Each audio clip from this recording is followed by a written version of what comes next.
Welcome to the Global Dairy Symposium. I'm personally excited to be here at the 55th World Dairy Expo and welcome back our international guests as attendance begins to return to pre-pandemic levels. Let's start out by this simple request. If you're an international guest, you have a red ribbon on or you didn't register yet and you're going to do that after this symposium, please stand if you're from outside the United States. Please stand, including our speakers. Thank you for being here.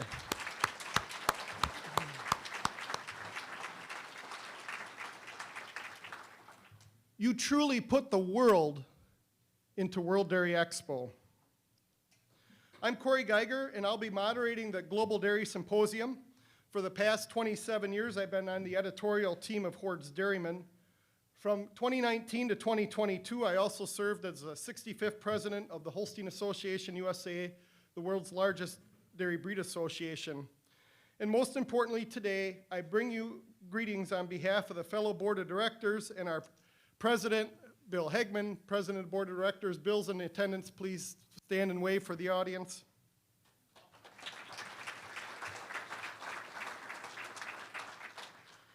The World Dairy Expo staff and board of directors wants to thank the Wisconsin Department of Agriculture, Trade, and Consumer Protection. You'll probably be hearing the acronym DATCP quite a bit, but that stands for Wisconsin Department of Agriculture, Trade, and Consumer Protection. They've been a collaborative partner on the journey that has become World Dairy Expo since 1967, when some dairy farmers in the state of Wisconsin proclaimed we need a show. And nobody can do it alone. We had a dinner meeting last night with some of the speakers, and Secretary Romanski used the line, nobody can do it alone.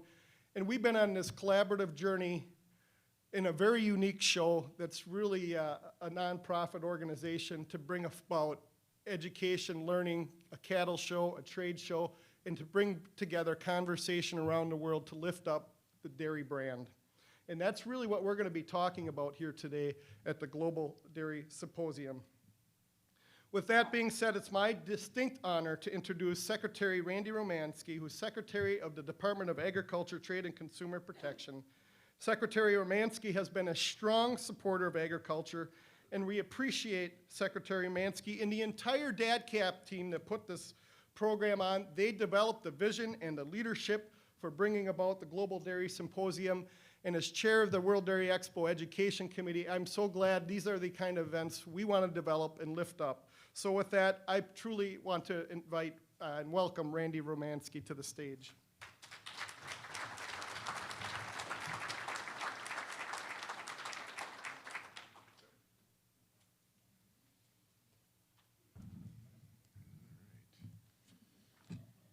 Good morning, everybody, and good morning, and thank you, Corey. As Corey said, welcome to the Global Dairy Symposium here at the World Dairy Expo. And for those of you from other states and other countries, welcome to Wisconsin. We're really honored to host this event and to welcome such a distinguished group of industry leaders this morning for you to listen to. And we're really happy to host it here at the World Dairy Expo. As Corey mentioned, my name is Randy Romanski, Secretary of the Wisconsin Department of Ag, Trade, and Consumer Protection, DATCP. Corey's right, you'll hear that from me just a couple times here. But I want to start off by saying, known as America's Dairyland, it's fitting that this event is right here in Wisconsin. Dairy is a vital part of our state's heritage and a tremendous contributor to our state's economy. Don't mind the fact that I just advanced the slide to show how hands-on Corey is as a board member with the World Dairy Expo. This was Corey. Were you going to tell this story? Go ahead. All right. This was Corey on Tuesday when they found out that some of the people who were going to be taking tickets in the morning weren't going to be able to show up. So Corey jumped into the booth and said, "Let me help you out here." So that's just a real on he is. Just to jump back into dairy in Wisconsin, America's Dairyland, from hardworking dairy farmers who are dedicated to sustainability, To dedicated processors that craft artisan cheeses, the dairy industry here contributes $45.6 billion to our state's economy annually. We're home to more dairy farms than any other state. More than 20% of the United States dairy farms are in the state of Wisconsin. We have approximately 1.28 million dairy cows that produce high quality milk. Our state's nearly 1,200 licensed cheesemakers produce more than 600 types, styles, and varieties of cheese utilizing this high quality milk. These cheesemakers make 25% of the nation's cheese, placing us first in the nation for the production of cheese. And here's what I'm going to say, according to our friends at the Dairy Farmers of Wisconsin. If Wisconsin were a country, we would be the 4th largest cheese producing country in the world. So that's a whole lot of cheese. We're proud of our high quality products, industry knowledge, and expertise, and we're happy to share that with people around the world. And we're happy that people from around the world have joined us here to have this conversation today. World-class events like the World Dairy Expo allow the dairy industry to exchange ideas, technology, and expertise. Wisconsin exported $4 billion worth of agricultural and food products last year to 146 countries. And we ranked first in the nation for export of bovine semen and specialty cheeses. This record-breaking year has provided us with some momentum needed to strengthen our states as a leader for agricultural exports. We're really fortunate that we have a governor here, Governor Tony Evers, and a legislature that's willing to work together to make investments in the things that support Wisconsin agriculture. One example of that I'm going to mention today, because I'm assuming exports are going to come up as a topic and how we share our markets with the world, our products with the world. But one of those things that our governor and our legislature have worked on together is something called the Wisconsin Initiative for Ag Exports. It's specifically set up to move more Wisconsin products, share more Wisconsin products with the world. This initiative has facilitated dozens of connections between Wisconsin agricultural companies and international buyers and provided hundreds of thousands of dollars in grant funding to increase export opportunities for Wisconsin agribusinesses. DATCP is once again accepting applications for export expansion grants that help to aim to accelerate growth of Wisconsin dairy meat and crop product exports. I'm not going to bore you all with, please go to the website to sign up. If you're from Wisconsin and you're interested in signing up, go to our website. It's available now.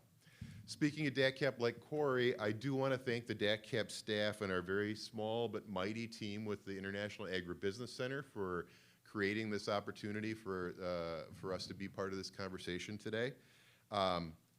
They are really bringing the world's dairy industry together here, and we're going to have a chance to share some great information. I'd also like to thank our moderator, Corey Geiger, and our speakers, Marilyn Hershey, Torsten Hemme, Cheryl Meschke, and Ed Van Velde, for sharing their wealth of knowledge with us today. I'm really excited to hear their insights about the dairy industry and the opportunities for keeping the industry moving forward. Thank you to our sponsors, the Dairy Farmers of Wisconsin, the Wisconsin Cheesemakers Association. Please stand up if you're part of those organizations. Come on, don't be shy.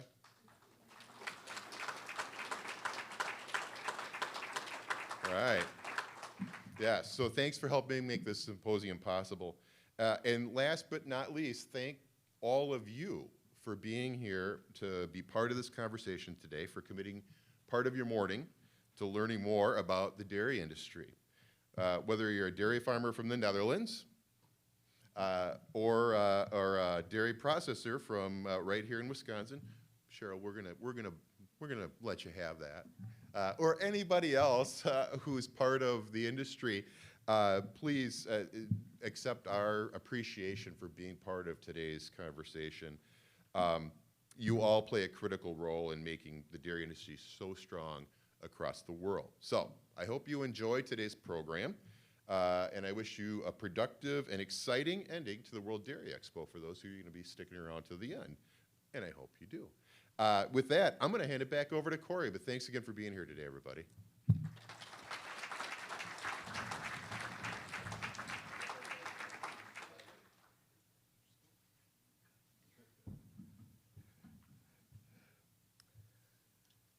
So during this event, we're going to encourage you to use your smartphones to ask questions. We're going to use a slide program called slido.com. That's S-L-I-D-O. And you can go ahead and enter a question at any time, and we're going to use that to lift the questions up. You can enter it anonymously, and if you're in the audience, see a question and you like it, you give it a thumbs up, and it'll rank higher in the queue. And nobody can thumbs it down. You can only be positive on this program. So there are also QR codes around, I believe, that are on the tables that you can scan in the program. There's a QR code, so if you don't even have to enter Slido, you can just go ahead and scan it. Mark's holding that program up. It's one with the blue cover on it. So really, this is going to be an interactive conversation that you, the audience, are going to guide. And we can take a pause here. There's some, before I introduce the first speaker, there's people standing in the back. I encourage you, we got tables up here. Make your way up. Enjoy this program. It's fitting that we're having the Global Dairy Symposium in Wisconsin, as the Badger State has a long and rich history in dairy products, dairy supplies, and dairy germplasm exports around the world. Wisconsin's ability to create and merchandise equipment is one of the reasons World Dairy Expo and the trade show have grown to what it is today. One might ask, when Wisconsin truly entered the export arena, that actually took place in 1873 when a gentleman by the name of William Dempster Hoard, who would become a governor 15 years later, secured the first refrigerated rail car and lowered the rates to ship Wisconsin cheese to the East Coast. They were looking really to get into the New York market. And Wisconsin has been exporting its cheese ever since, with nearly 90% of its milk going into cheese and 90% of that cheese leaving our borders. Another interesting fact, and I know Jay Weiker's in the audience here, CEO of the National Association of Animal Breeders, Wisconsin plays a big role in germplasm, as in bull semen. In 2021, the U.S. bull studs collectively exported 30.5 million units of semen to over 100 countries around the world. That is the 6th consecutive year that that category has posted a record.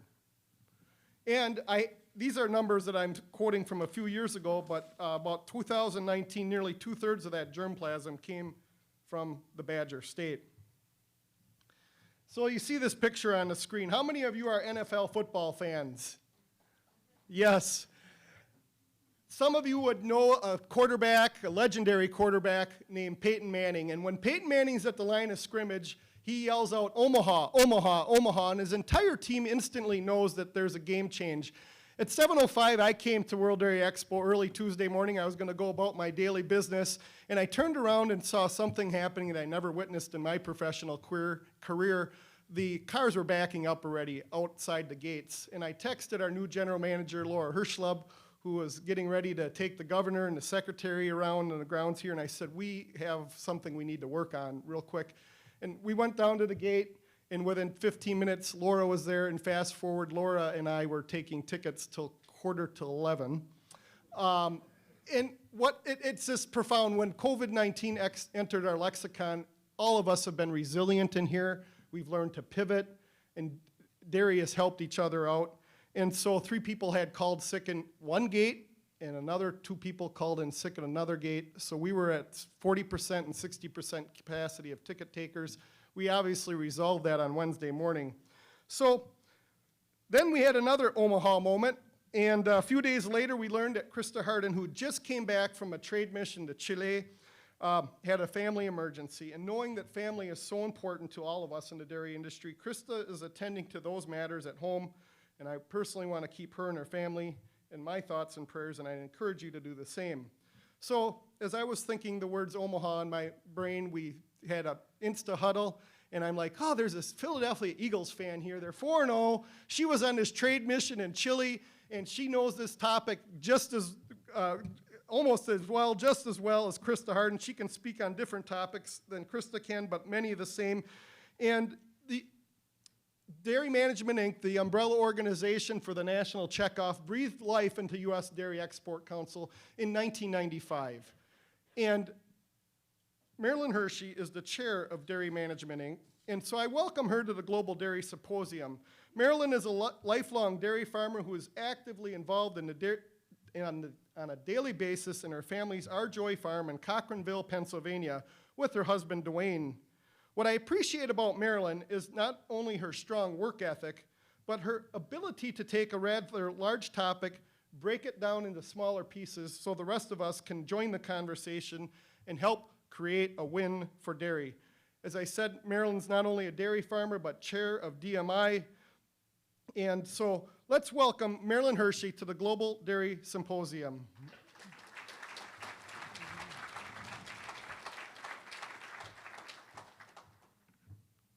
Thank you, Corey, for that very kind introduction. Just to be clear, I cannot fill Krista Harden's shoes. She is absolutely wonderful, but I will talk about what I can talk, what I know. So yes, Corey, USDEC was formed back in the 90s, 20 plus years working to export dairy and export not just export dairy, but export the quality products that we have. We are now, thank you. I also want to say, I do have a board member, so yes, USDEC formed under DMI.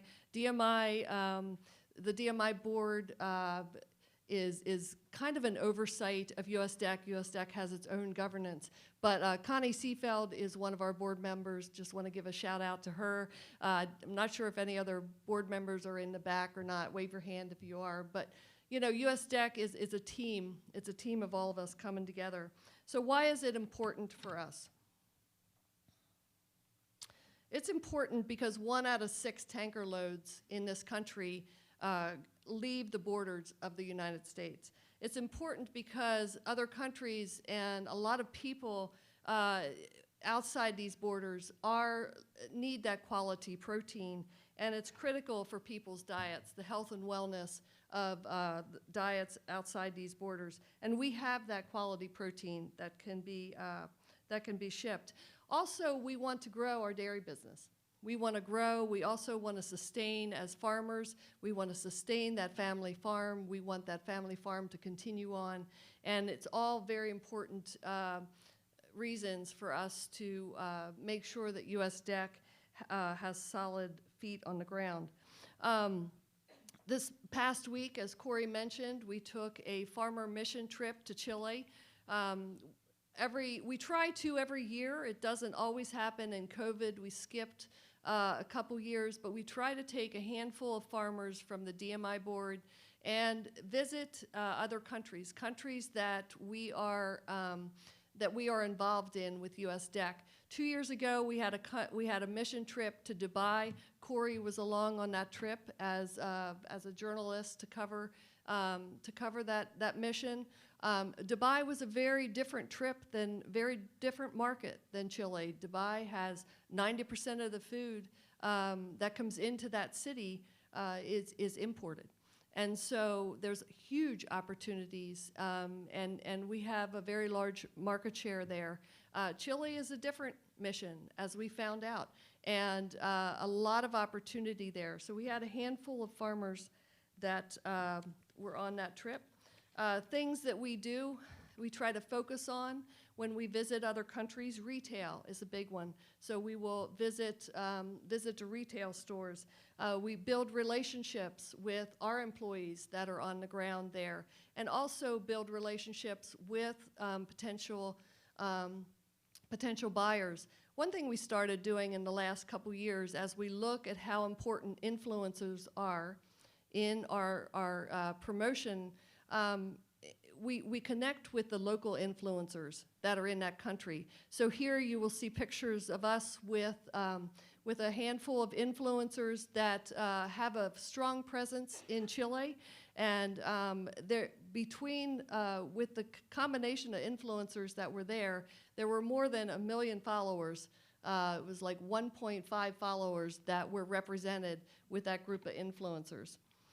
And really primarily showing them and showcasing U.S. cheeses and different ways that they can cook with U.S. cheeses. I mentioned retail. A larger picture here, that is entirely yogurt. That entire shelf is yogurt. And it's presented in so many different ways. It's in pouches, it's in buckets, it's in small containers as we're used to.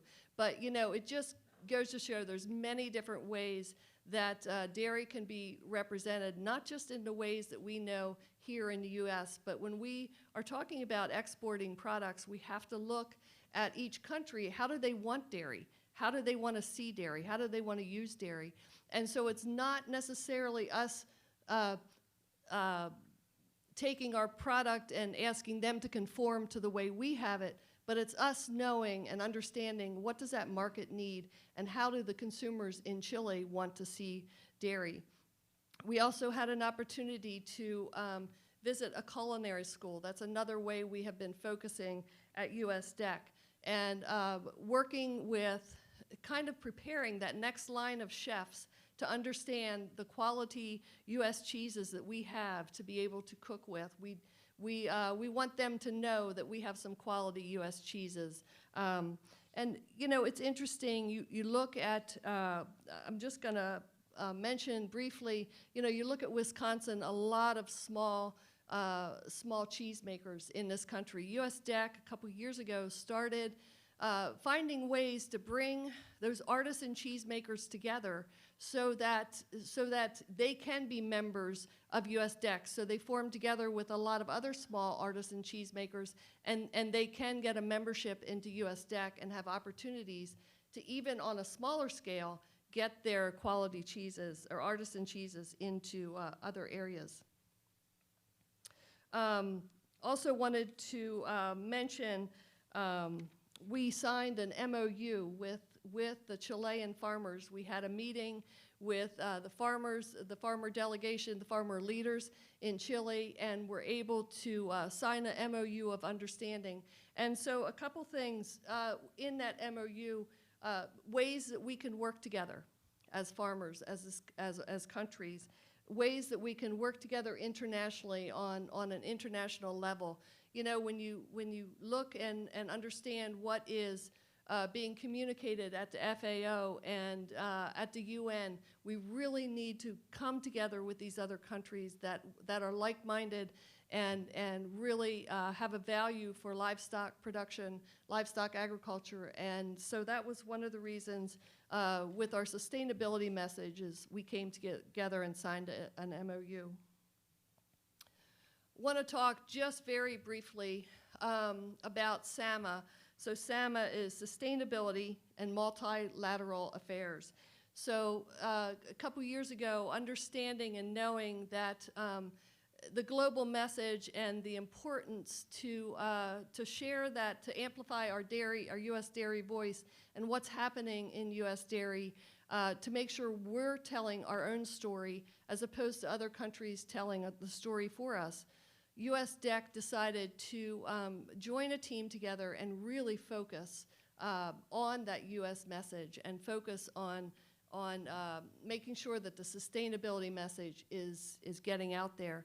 So they formed SAMA, and along with, they work with other organizations such as the Global Dairy Platform. Global Dairy Platform is a group that does this as well, but they do this when they look at global dairy across the world.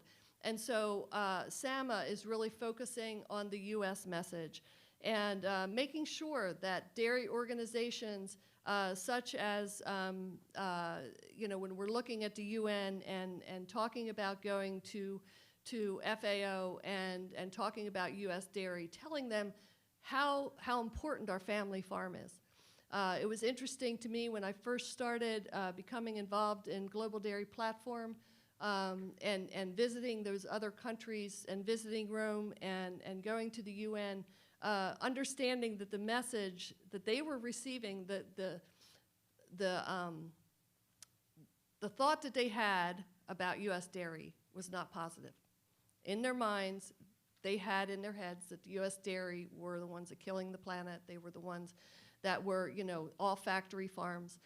And so really, it's so important that we have an international presence and we get over there and we tell our own story and we talk about the type of farms that we have and the value of making sure that U.S. dairy is very well respected. you know, just recently, I think as of last week, there was a domestic per capita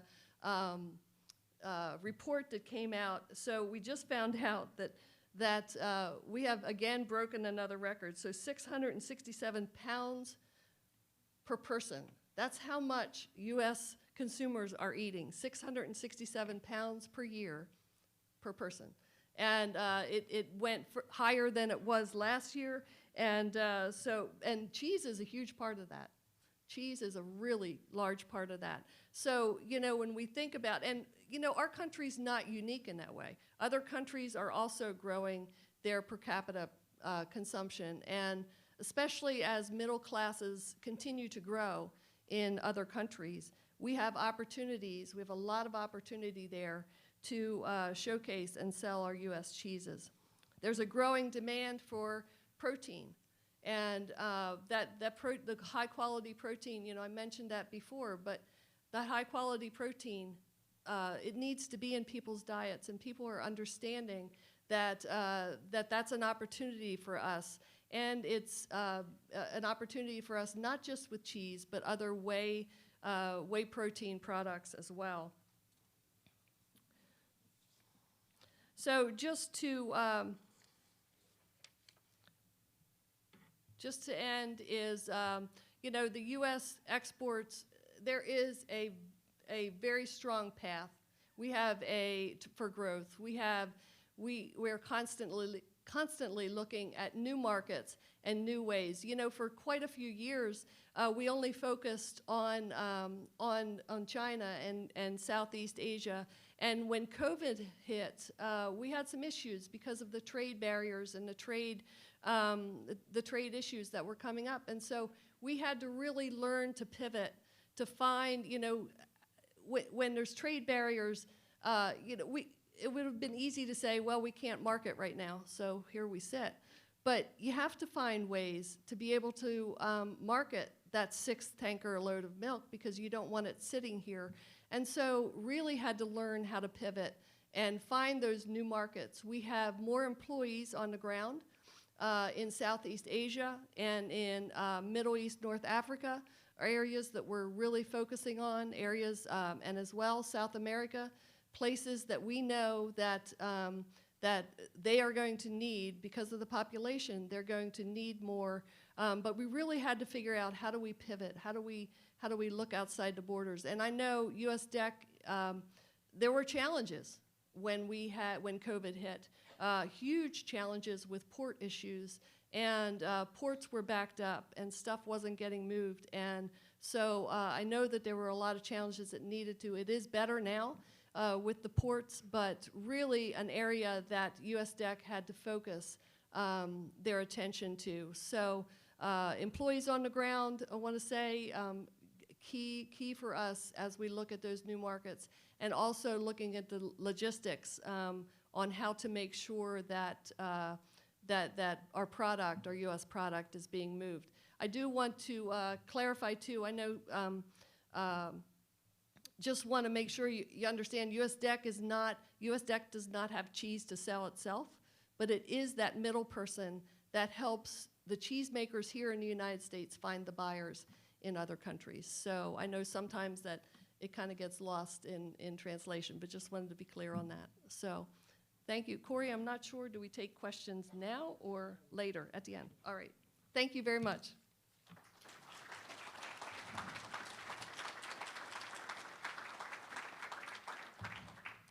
We're going to, after all 4 speakers present, we're going to have time for 45 minutes of questions. That's where we're going to use Slido. But continue to ask those questions, and we'll get them into the setup. So let's go from America to Germany, and we're going to welcome Torsten Hemme to the Global Dairy Symposium. Torsten is a very creative economist who developed a mission and vision that breathed life into what became known as the International Farm Cooperation Network, or IFCN. Founded in 2000, the IFCN Dairy Network provides a better understanding of the dairy world by providing comparable data, knowledge, and inspiration. The IFCN network has grown so strong that economists and researchers from more than 100 countries around the globe now participate and collaborate on an effort that has invoked in 140 agribusinesses to become members of IFCN. As we were getting ready for the symposium here, I see a lot of your friends from around the US came here today, some well-known economists, and I'm glad to have them in the room for this conversation.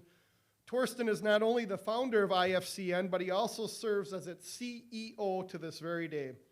This very insightful agricultural economist will be sharing his global perspective on global dairy production. Let's welcome Torsten Hemme to the Global Dairy Symposium. Thank you. Thank you, Corey.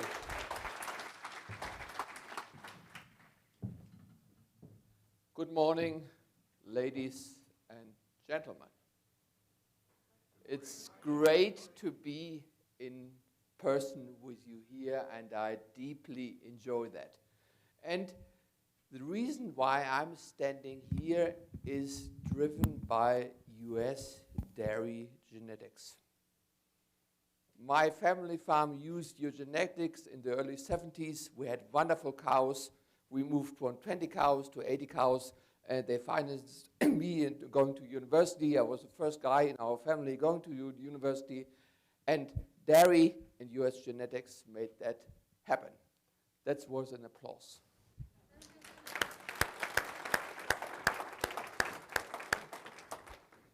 We heard the story of US, currently of dairy demand, but I think I like to have a picture for you to take home. And it's about this. That is a cup which represents the world average daily dairy demand of a person. And that feeds 10% of the global people's dairy protein intake. Now, and this one kills the planet. You think so? Hard to believe, right? A US person drinks 3 cups. We just heard that. The world average person is drinking this one. So if you want to take something home, take this one. The dairy industry is about a cup of milk a day, whatever dairy product you consume this one in. Now let's have a look on how the whole thing works. By the way, I have one point for you. We have COVID. We have climate change. We have conflict. And we have tons of problems in the world. Now, question to you. Who can imagine that there's a golden era of dairy ahead of us? Raise your hands. Who thinks we are by far too optimistic? Okay, let's explore that one, and we do a voting later on. I like to talk with you about the dairy world today. I like to talk with you about farm economics, the driver of everything, and go for a dairy outlook. The dairy world today, the chart, what you see here, represents the world milk price. And you see it here, it's in US dollar per 100 kg of milk, and I put in here the dollar per 100 into your unit. Okay, so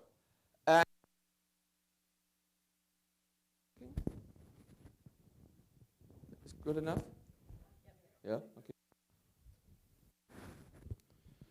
So this is a pulse of the global dairy industry, driven by global change of milk supply and demand.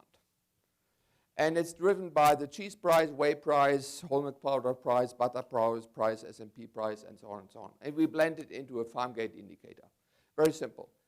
And most exciting time in this market we had here. 2007, where we had the level shift of milk prices better than ever before.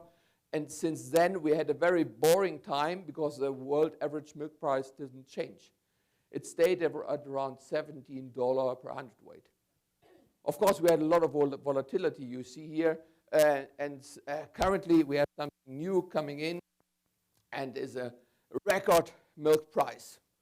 Whom in the room enjoys high and very good profit on the farm? Okay, who is scary to talk with neighbors about how much money you make at the moment? It's a golden time today. We don't know how long it lasts, but it's record prices. Now, if you look on this price pattern, you know, we had basically a lot of cycles here, but we have more V's than U's. A V is we peak and we go back. That's a V, right? Either it's this way or it's this way. And there's in some cases where we have U's, right? Longer time lows, longer time highs. But most of the time we peak and we go back. And I hope a lot of you have locked in your prices for the future in US in April, March on that one.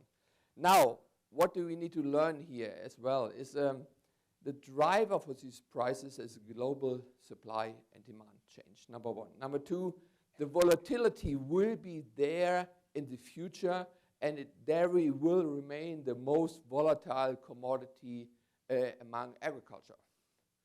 And the driver for that one is the delay of how farmers could respond to price impacts. Prices increase on the world market. It takes 3 months until your farmer's price change, and then it takes 6 months, 3 to 6 months, sometimes 9 months to get more milk. So the nature of volatility is the nature of the system. The system is the delay, and partly the delay is out of the system because we deal with the biology of a cow, which takes 2 to 3 years from insemination to a new cow. So don't fight volatility. Don't argue against volatility, manage it.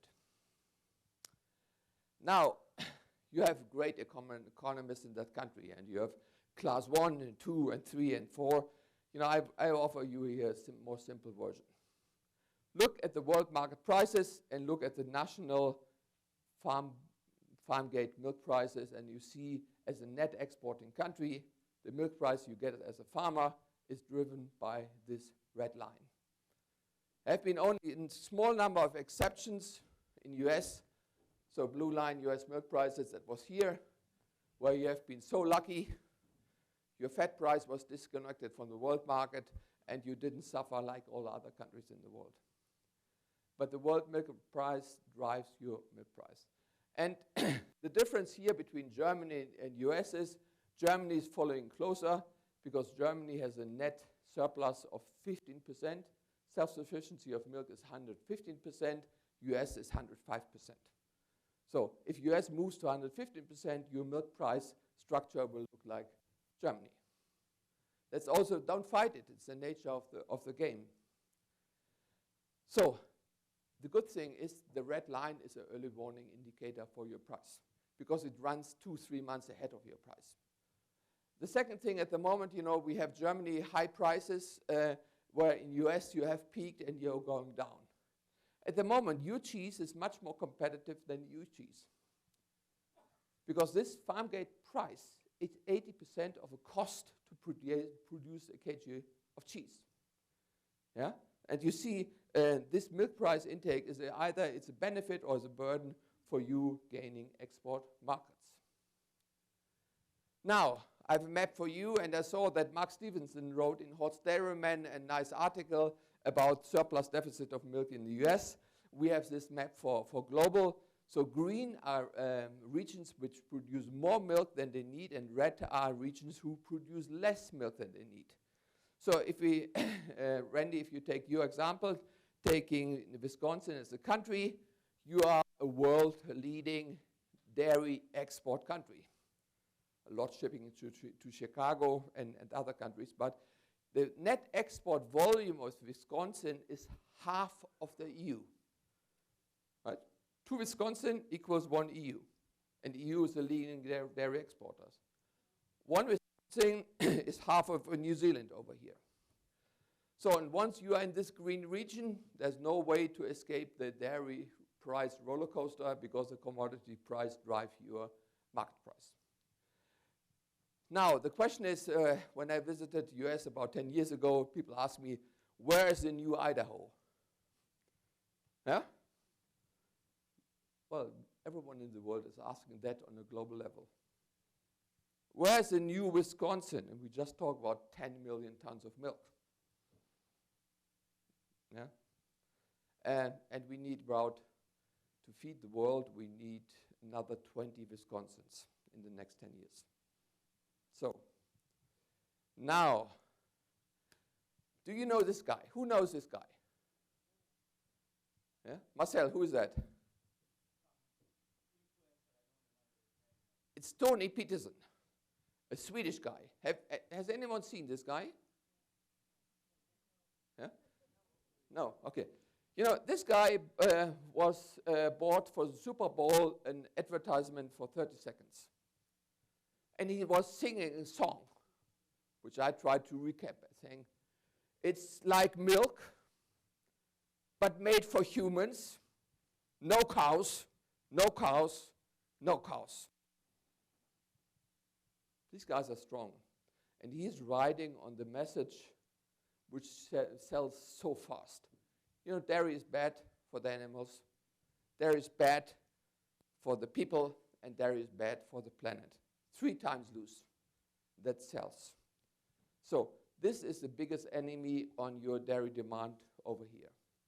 It has not kicked in, and we don't know how to work out, but have a close look on that one. So that's what these people are trying to do. You know, all know that, but now let's have a look how dairy demand is really growing. And we had that number. The rumor tells us, well, dairy demand is going down, et cetera, but the story is a complete different one.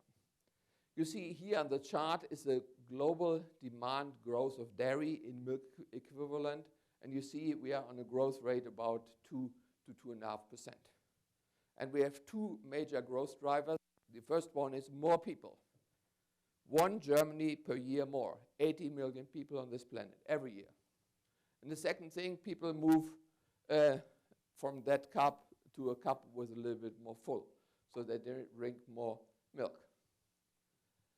And you know, when you look in the past, there was the anti-dairy movement, but there was in all countries, especially also developed countries, there was a rise of dairy demand. Liquid milk goes down, but cheese consumption goes up, and you know, the per capita increase all over the world is growing. That's not the guarantee that that stays, but at the moment the growth story is going on, and that's why I think I fully confirm there is a growth demand story on that one so far. But please have a look on your enemies and watch them. Farm economics, my dearest topic. Why? 80% of the cost to produce a kg of cheese is on the farm. 80% of the carbon emission on that cheese is on the farm. If you get the farm right, you win the market. If you get the farm not right, you lose the market. So what we have done in ICN, we are working together with researchers all over the world. We're collecting farm data, and we try to help each country to see how is your competitive thing is developing. How are you affected by fertilizer price shocks, feed price shocks, currency developments, and how could you navigate? So in every country, we have defined a farm type average, and our average farm type in India has 2 cows, where the average farm types we defined for Idaho is 1,000, and then we define a larger farm, and with that one we try to develop a database. So, and then we choose for this chart the larger farms in each country, and we could see what is the cost of production in the year 2020. Once again, 80% of the cost to produce a kg of cheese. If you are in the gray zone, you're good. If you are in the red zone, you're not competitive. Not even dream about becoming a long-term big dairy exporter.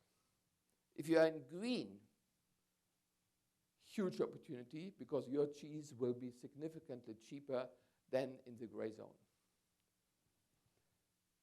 That's an interesting case. Now, cost of milk production has nothing to do with farm size and with yield.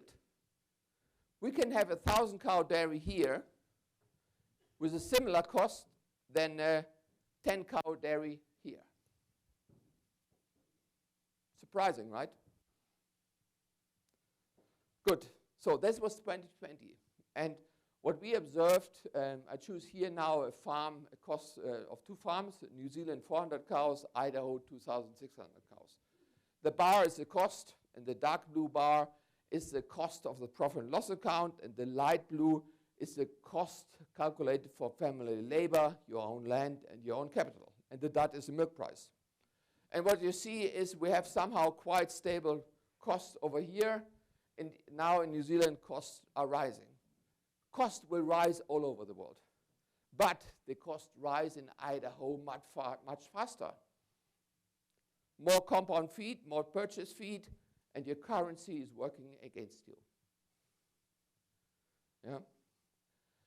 Now let's have a look at Germany and Poland. Our northern German farms are not doing good. Luckily, they get some decoupled direct payments which help them barely to survive, and they don't get fast enough the high milk price, or even in the year 2022, they struggle. That's why we don't have milk. In Poland, we are a little bit better, but you see the hockey stick cost curve in here, because with the current efficiency on that farm, the price increase of fertilizer, salaries, whatever, hits in much faster than other regions. So what does it tell you as leading Wisconsin country? If you want to play in the Champions League in your sportive discipline, make sure you run faster in competitiveness on your farm than other competitors. And if you do that, there's a tremendous opportunity for you in the future. Second message out of here, we had an old long-term milk price level which was around $17 per hundredweight. And now we will have most likely a new one which will be higher. How much higher, we simply don't know. But the $17 will not be the reality in the future. Probably it goes more to 20, definitely between 21 and 17. That's at the moment what we think where we would see the future prices. Now, Dairy Outlook 2023. One thing what we are doing is we monitor world milk supply in real time in 65 countries.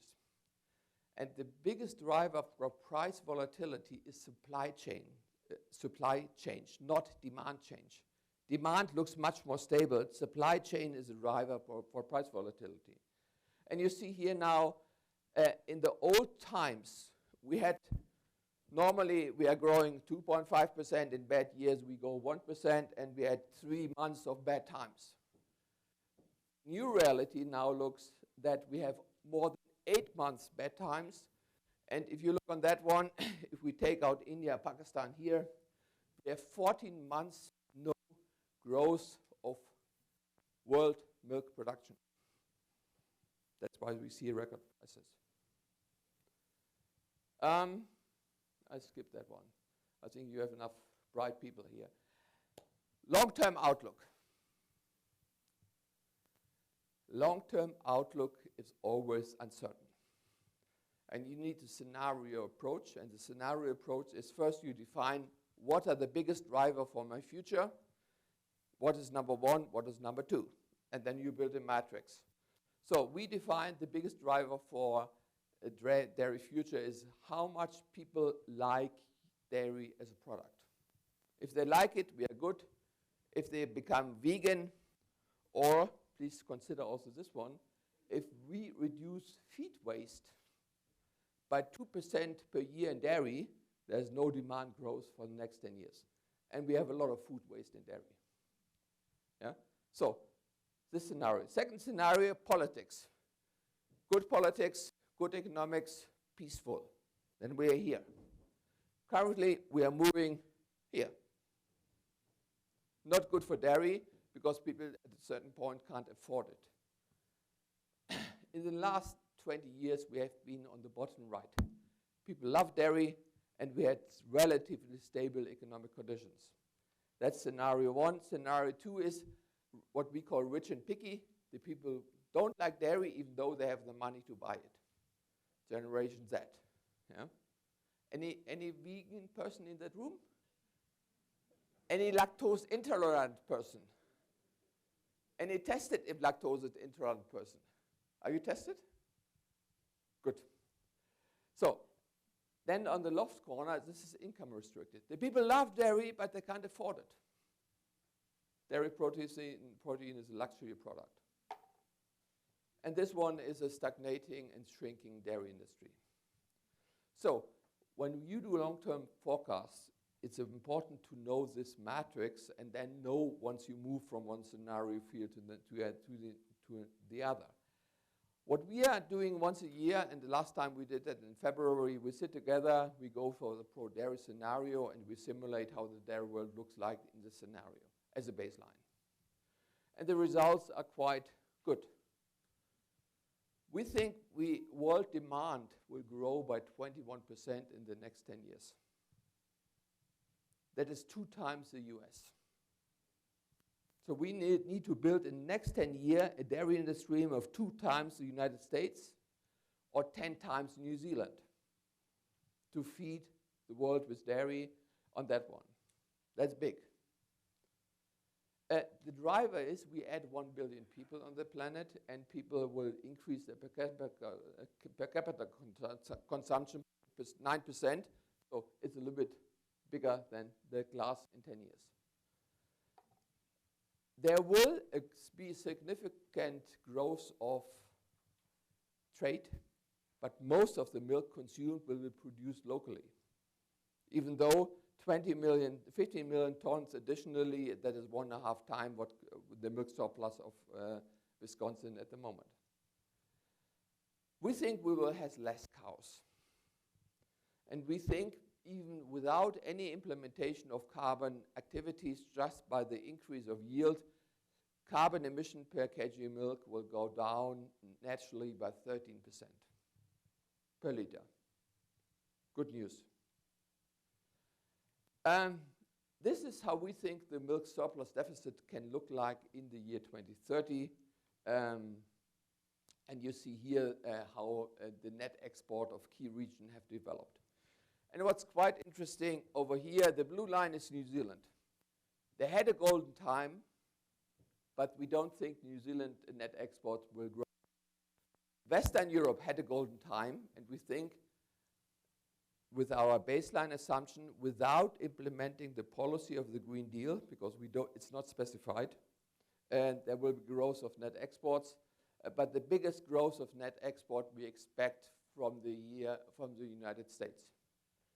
We also did a prediction until 2050, and if you continue the growth path of US has the potential to become the biggest dairy net exporter by 2050. That's still the baseline scenario without war for Ukraine, without Green Deal implemented. There's another category of growth which comes from Eastern Europe and some development you see in Latin America. This is a baseline. Now, the way people do outlooks, OECD, FAO, they only consider in the outlook the policies decided, not directional announcement, because you cannot model the Green Deal without knowing what's really in there. But now let's think about what is our European baseline. The European baseline currently is 0.5% more milk per year, less cows, higher yields, 9 million tons more milk, so a little bit less than one Wisconsin, 3 million more demand, 6 million tons more exports. That's the baseline. Now,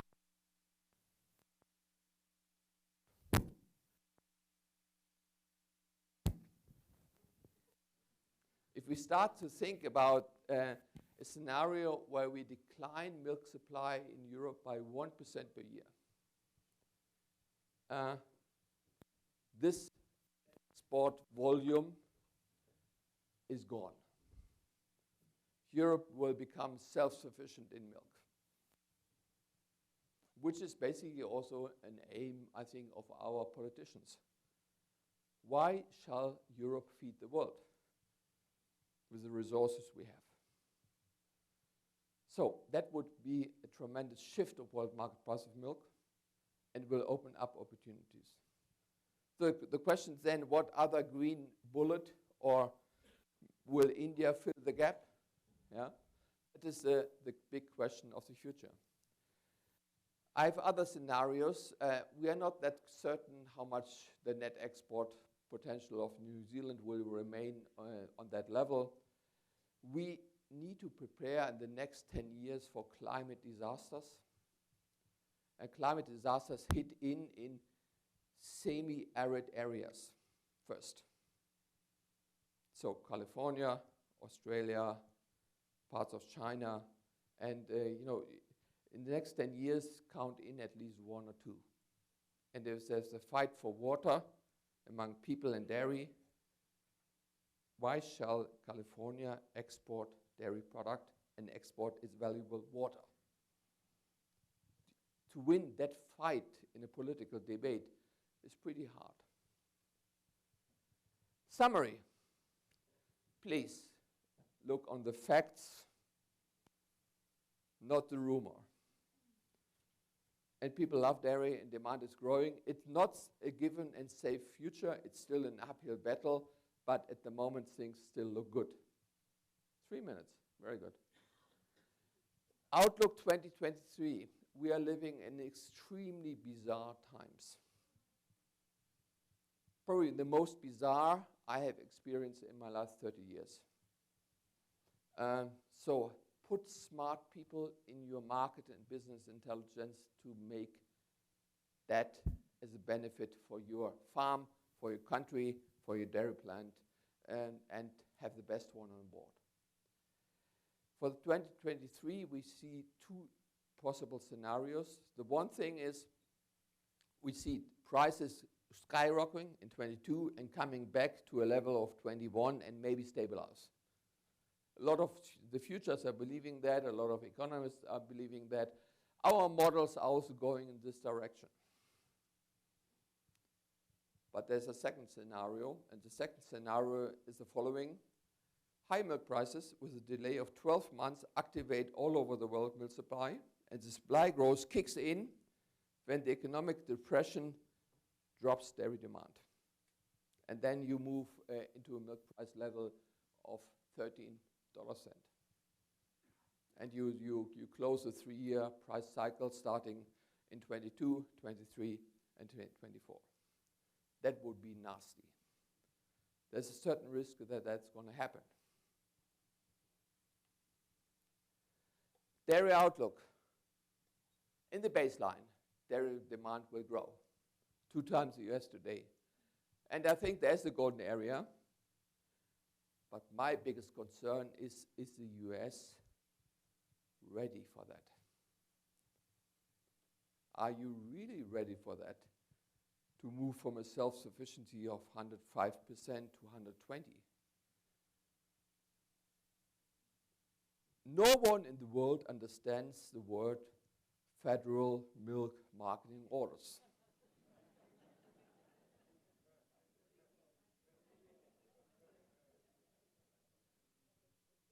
And maybe the last dairy economists who fully understand it are probably retiring in the next 5 years. So if you want to change something, changes until these people are still alive. And how well you stay competitive with your strength of your US dollar. How much are you taking social responsibility in the import markets? Every minister of agriculture in every importing country has one mantra. More milk in my country, less imports.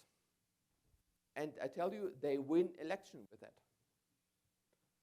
Nigeria wants to become self-sufficient in milk.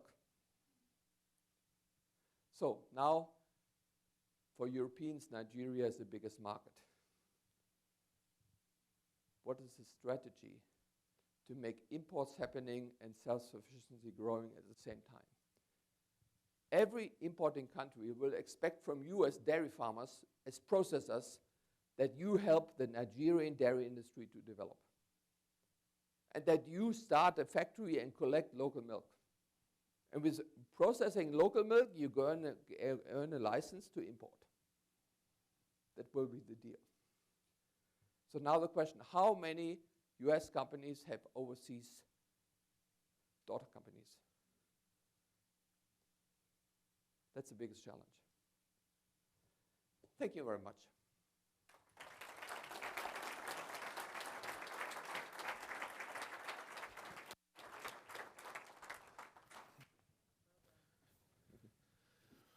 Great message. What a easy to understand example with your cup here, Torsten. I want to remind the audience that you can ask questions, which we're going to dedicate from 11 to 11:45 on slido.com. All your programs, they're on all the tables. There's supposed to be a QR code in them. You can scan that. QR code is on this page. .com. And go ahead and enter those questions. We've got a number of them coming up. We will have a 20-minute break here. We start at 10 o'clock, promptly at 10 o'clock. So have a break here, and thank you again for attending the Global Dairy Symposium. Before we get up, I see a special. Could you give everyone a wave? We have our General Manager, World Dairy Expo in the room.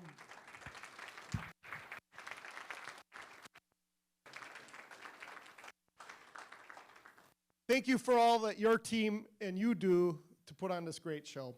So with that, we'll have a break, and I probably think we need the IT team up here to work on these microphones. I want to remind everyone that we're going to be using the program called slido.com, S-L-I-D-O. All you got to do is enter slido.com into your smartphone. Our event code should be real intuitive. GDS, so Global Dairy Symposium, WDE, World Dairy Expo. And Mr. Mark there is holding up the page with the QR code. If you scan that with your smartphone and got used to using your smartphone for your admission ticket to the show, that's all you got to do to enter the questions. And so the final 45 minutes of the symposium, we will be using that to have the questions here. So with that, it's my distinct honor to welcome Cheryl Meskey to the stage. She's a human dynamo with a brilliant business mind. Cheryl joined the professional ranks 4 years before yours truly, and I quickly learned that Cheryl was a dynamic dairy leader. During her tenure at the Associated Milk Producers Incorporated Cooperative, you'll all know them as AMPI, this logo's on the screen, she led communications, public affairs, human resources, and eventually became the executive senior vice president of strategic initiatives. In January 2015, she became the co-president and CEO of AMPI, and this January, she will ascend to the role of the sole CEO of the nation's largest cheese manufacturing co-op based in the United States. Cheryl also has the distinction of being the very first woman to be named CEO of a U.S. dairy cooperative, and also provides leadership on the Innovation Board Center for U.S. Dairy, the National Milk Producers Federation, and the U.S. Dairy Export Council. Cheryl, we look forward to hearing your insight on supply chains, risk mitigation, consumer trends, and exports. Let's welcome Cheryl to the Global Dairy Symposium.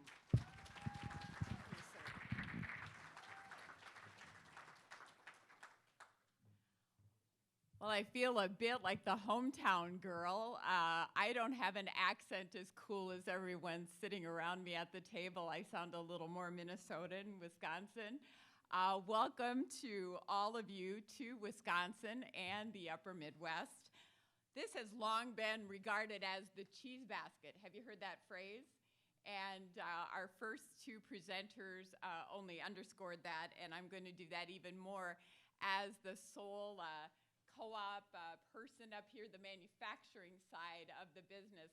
I need to call out Cal Graber, a member of the Expo board and of the AMPI board of directors. I work for Cal and about 1,000 more dairy farm families, and am proud to be a cooperative employee. At AMPI, I'm going to give you just a quick snapshot of who we are so you know the lens that I see the world through. At AMPI, we know cheese. It is what we do. And Corey alluded to the fact that we are proud to say that we are the largest U.S. farmer-owned cheese cooperative. And this is where we call home. This is Jim Falls, Wisconsin. Anyone know where Jim Falls, Wisconsin is? We are proud to say that much of Wisconsin's specialty cheeses are actually manufactured at this facility that is very close to Chippewa Falls, Eau Claire. It is, again, home to pepper jack and chipotle, cheddar, and fabulous cheeses. It is one of 8 that is owned by the dairy farmer owners of AMPI. And you can see that far and away, our focus has been specialty cheeses, full-fat American cheeses. We make roughly 10% of the country's American cheese. What sets us apart is we take great pride in being award-winning, and of course, that's all credit to our cheesemakers. And that is what that is really our mantra. Just this year, our cheesemakers won top 3 finishes in the World Championship Cheese Contest that is held right here in Wisconsin.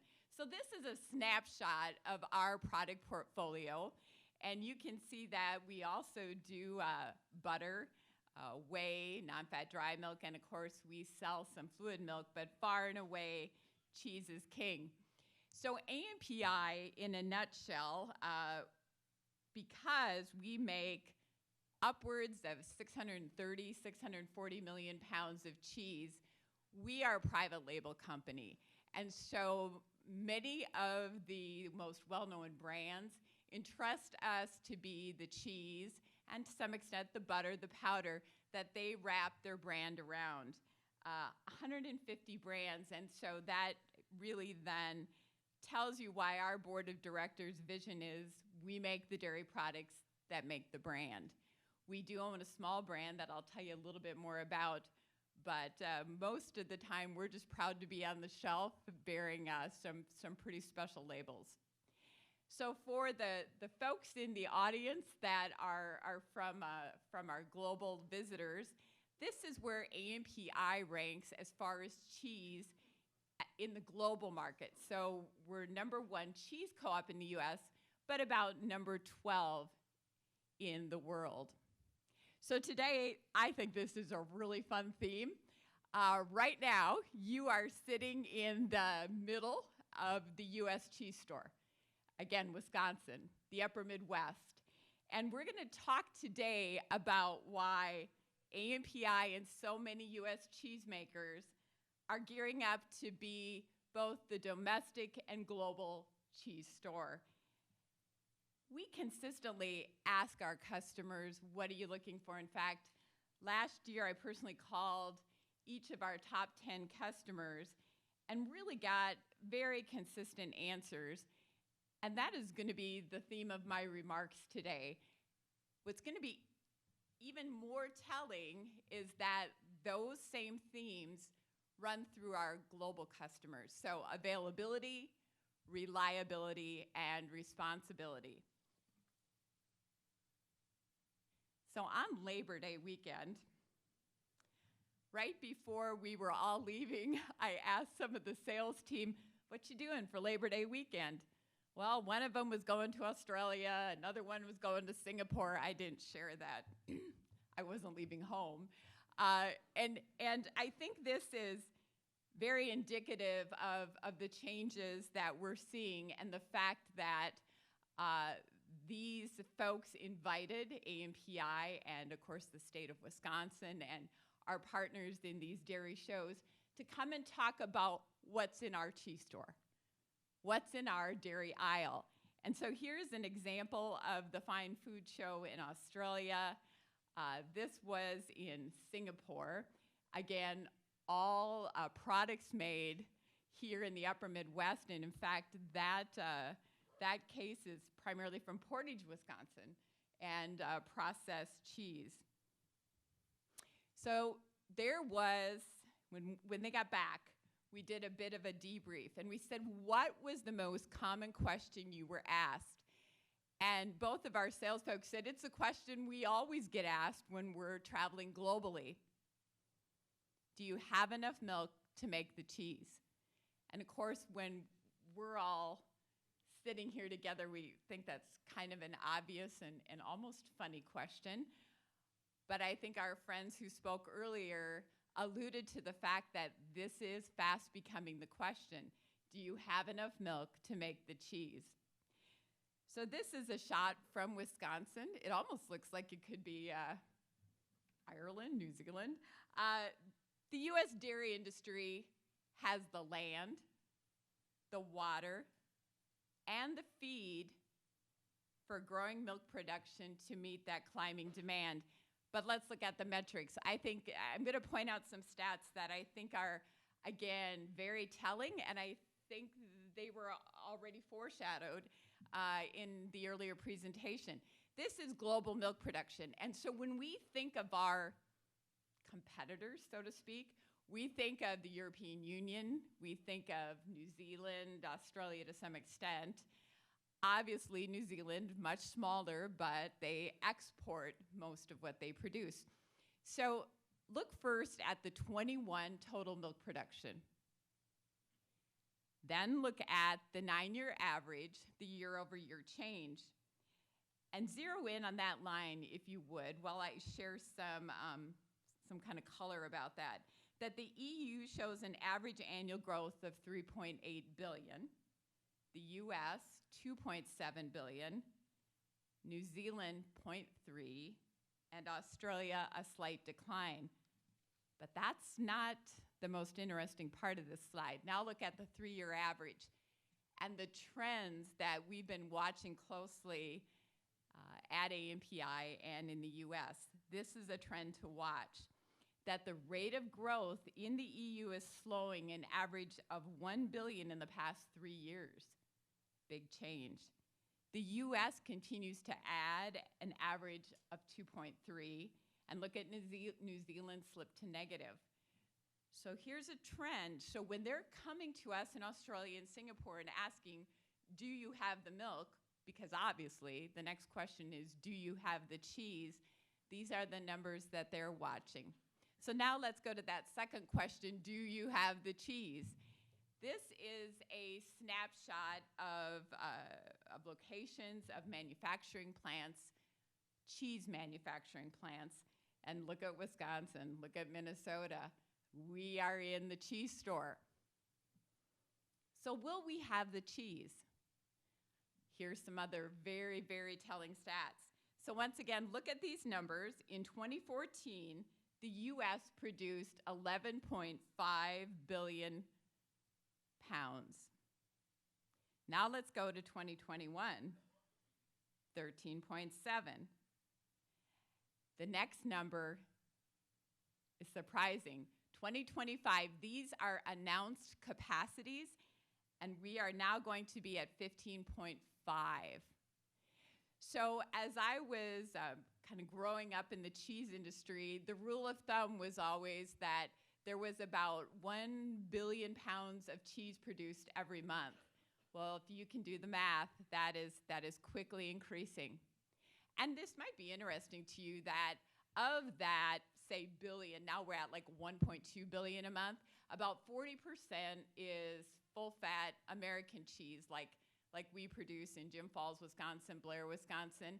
The other 40-some% would be the Italian varieties, the mozzarellas, and of course the balance being all other varieties. So part of that question about reliability then and assurity of supply comes here in the US. I think we take it for granted. Outside our borders, they don't. And one of the common questions that we normally get is about our ports. Well, being a Minnesota, South Dakota, Wisconsin girl, I didn't really, think about ports for most of my career until now. And it is a distinct US advantage. And that is that we have more than 20 container ports around our country. And we can move product through the Atlantic, Pacific, into Mexico and South America. It's a distinct advantage. So now let's recap our availability. So our milk supply is growing, our cheese volume is growing, and we have access to the markets both here and abroad. So let's go to that second point, reliability. So for reliability, we are going to look at not only what domestic customers want, but again, with today's theme, what our global customers want. And this is a slide that US DAC put together. And again, a very, very good slide if you want to take a snapshot of this. It shows the forecasted protein consumption growth 2021 to 2026. Take a look at China. Look at that, +10. And dairy is an accessible protein. And so again, look at those numbers and think about where the folks on my team spent Labor Day weekend. It's where those points are growing. And in fact, in the last 6 months, just as an example of one cooperative, these are the countries that we've been focusing on and the markets that we've been selling product to. So in 2020, we began developing relationships in China.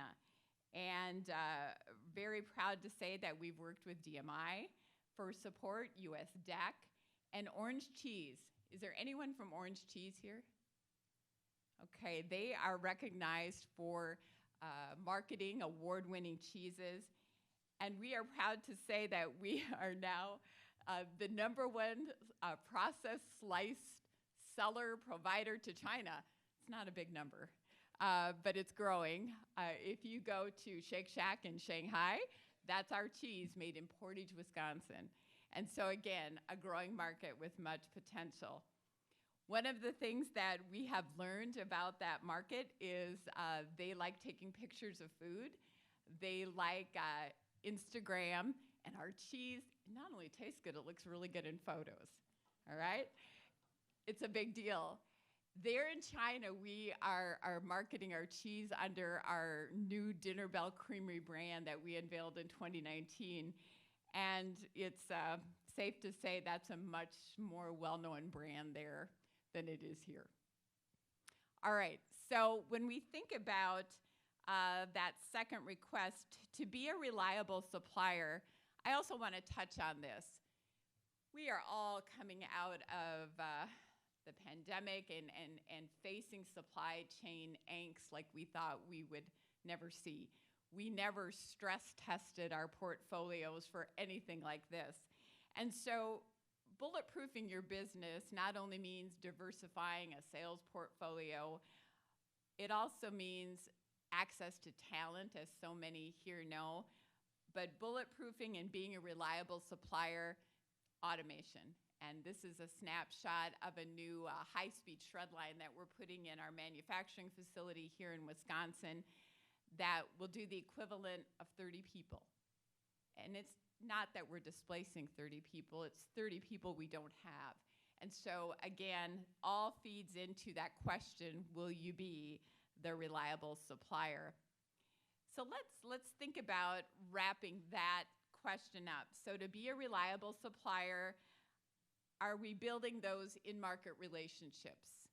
Are we investing in automation? And obviously, the other reliable, consistent point is, are you making great cheese? And here in Wisconsin, that's easy. Yes, we've got the talented cheesemakers and the best milk. So let's go to the very last point, and that is responsibility. So that is where not only our domestic questions come, our US customers, but also abroad. And it's really important that we stress that AMPI, and indeed the entire US dairy industry, is on a journey. And that is to leave a positive environmental footprint, doing our part to nourish people not only here, but we're going to be ready to be that cheese store around the world. So we've committed to net zero emissions by 2050. Now, what's that mean? And is that just a phrase? So at AMPI in 2019, we introduced the Co-op Crafted Promise. And what this does is it's a trademark, and Crystal Farms, for example, they have this on their cheese, indicating that it comes from an AMPI manufacturing facility. What that co-op crafted promise says is that it really focuses on three things. It not only tells our environmental story, but it tells the story of the upper Midwest dairy farm families who came together to form AMPI, their land, their water, their cows, the communities they call home, and of course the unrivaled depth of knowledge of the cheesemakers in this region all comes together to form our co-op crafted promise. It's an easier way to tell our story than multiple pages. We then put metrics to that story with an annual stewardship report. And of course, in that co-op crafted promise is the farm program, Farmers Assuring Responsible Management. And AMPI adopted that program back in 2010 and was one of the first cooperatives to require all members to participate in that in 2015. Of late, we have the next version, Farm ES, which talks of environmental stewardship, and we work with our members to put into an aggregated portal data regarding milk production, herd data, rations, manure management, energy use, and then that voluntary program will put out the data points that show our continuous improvement in our footprint here. Finally, we walk our talk, and these are award-winning members. This is the Borst family, and they were awarded the first ever Farm Excellence Award in 2021 for their commitment to animal care. This is our chairman of the board, Steve Schlangen, and his wife Cheryl from Minnesota, who were recently named an Outstanding Dairy Farm Sustainability Award winner. So really proud to work for these folks, and they're really putting their talk into action. Finally, the very last but important piece of our stewardship commitment is our interaction with the communities in which we do business. We have two primary focuses, and that is that we develop young agricultural leaders and we address hunger in our communities. Amongst our employees, we have a saying that flashes on our message boards every day, and that is, together we make food, together we give food. And it is a very noble cause. So my view from the cheese store, from the cheese aisle, is one of availability, reliability, and responsibility. And we're hoping that when the world is pushing its grocery cart, we want them to choose the U.S. dairy store, our cheese aisle. Thank you.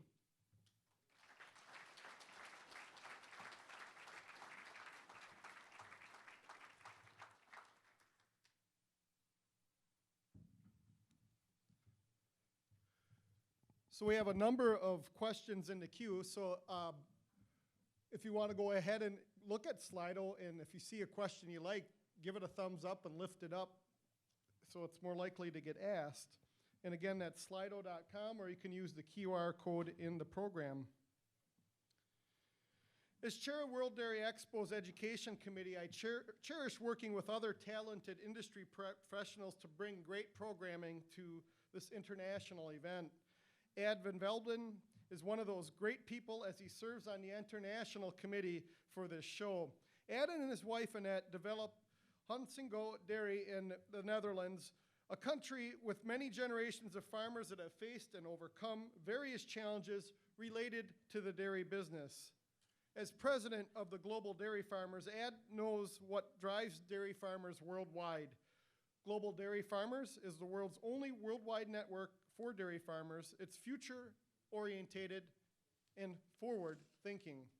Ad has a lot of experience in the dairy business and is able to practically link changes in regulations and trends happening in society back to the day-to-day practices at the farm, locally, nationally, and globally.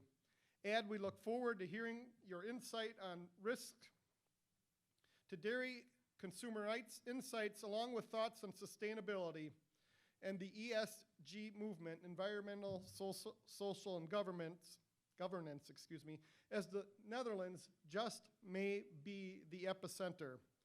And with that, we will welcome Ed to the stage. Let's give him a warm round of applause.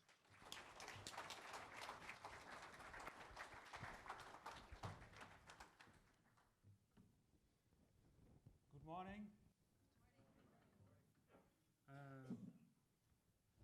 First of all, I like to thank the organization for the invitation. And it's not the first time that I'm in the US, and I always love it to be here. Torsten has a cup, I have a cow, and normally you thank people at the end of the presentation, but I will do it in the beginning. And this cow is for Jennifer. She is the first lady after, behind the organization, and we had great contact with her, and I will give her the cow at the end. Thank you, Jennifer.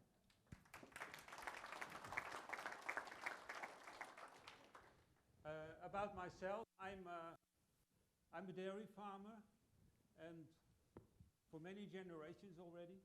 And during my presentation, I will share you some ideas, some things we do in the Netherlands, and maybe we do something different than here in the US.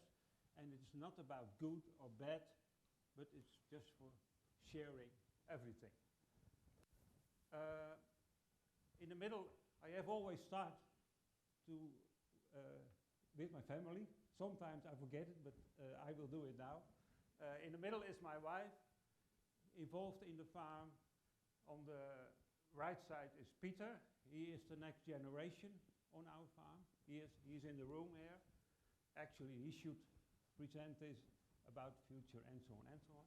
And that's my oldest son. He's working in the banking world. Gori already spoke about Global Dairy Farmers. Dairy Next is my consulting company. There is a picture. I was involved in a dairy farm in India. On the bottom side, a couple of years ago, I exported pasteurized milk by plane to China, and we did it about 2-3 years, and it was not that successful at the end. Huntsco Dairy, the farm. I'm a member of Global Farmer Network. That's an American network worldwide, very nice network.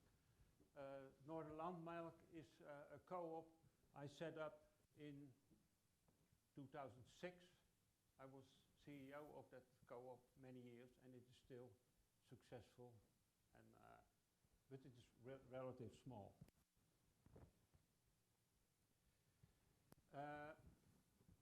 I always try, as a farmer, to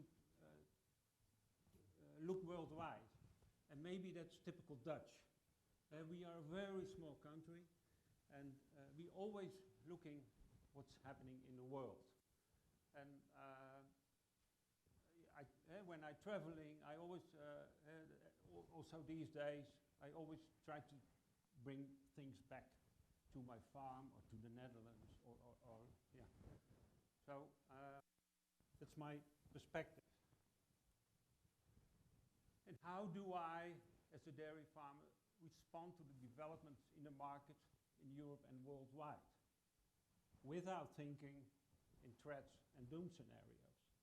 That's quite the topic in the Netherlands right now, maybe worldwide. And I already mentioned, hopefully I can give you some new insights as well. My questions today, the first part of my presentation, maybe there's a bit overlap with Torsten's story and Cheryl, but it doesn't matter. I will, later on I speak about my farm. Population growth, and where do we produce the milk is a topic for me as well. And during my presentation, I will tell about business model. There's always be a business model on farms. It was 20 years ago, but 30 years ago, but it also will be in the future. And then there will be a next generation. That's so important, and we don't realize that always, but if there is no business model and farmers that don't make money, there will be no generation. I have some slides, maybe a bit different like Torsten, but there is overlap. When you see the whole population in the world, and you visualize that, and it's always nice to see how huge China and India are compared to other countries. If you talk about population. This is another interesting, but related to the other one. Africa, average age of Africa, 18 years. I did a project a couple of years ago in Ethiopia. 110 million people, all young.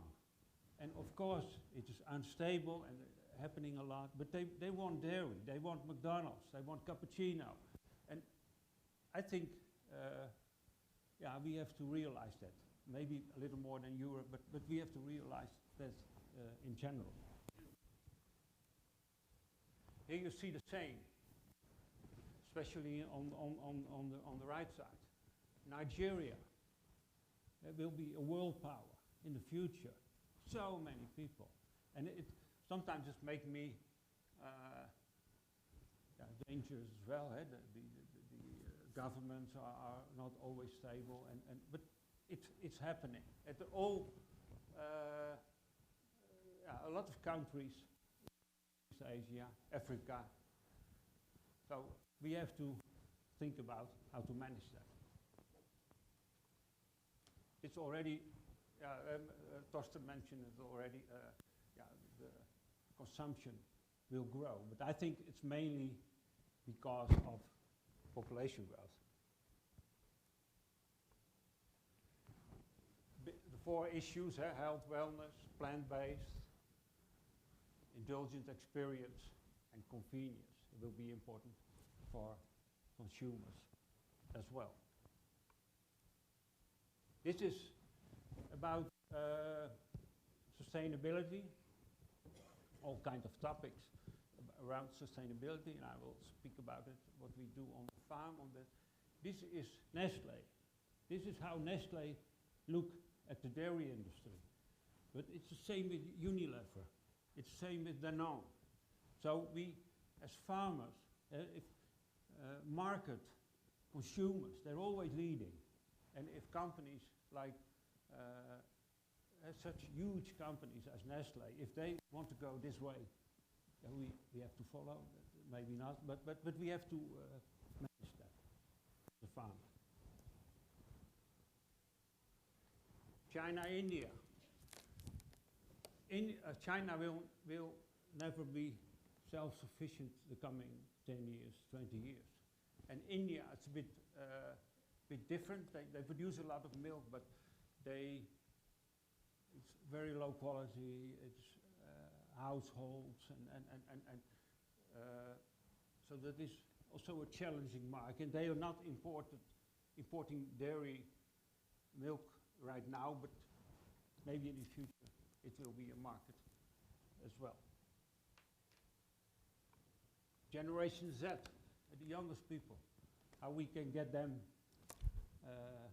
as the future consumers, how we do the marketing. This is a marketing strategy from an English retail chain. Very interesting. Now we have this is one of the threads we have.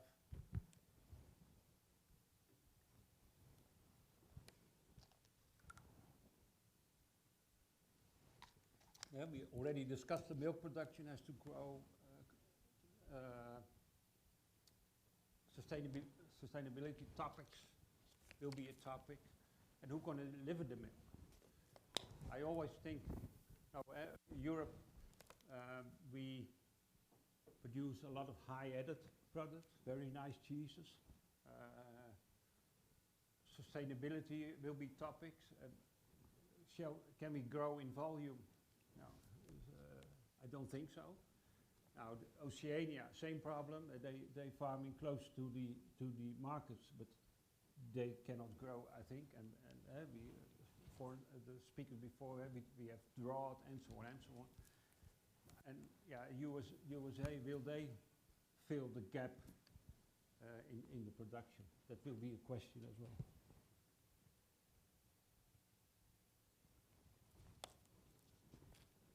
I think the agriculture will be part of the solution. How we do that, how we are going to do that. And farmers has to be transformed. They can transform professional and on a professional way, and it's also opportunities for relative smaller farms. And what I already said in the beginning, business model is always important for transition, for the future. Direct or indirect, meaning through corporations, cooperatives in combination with co-ops and private company.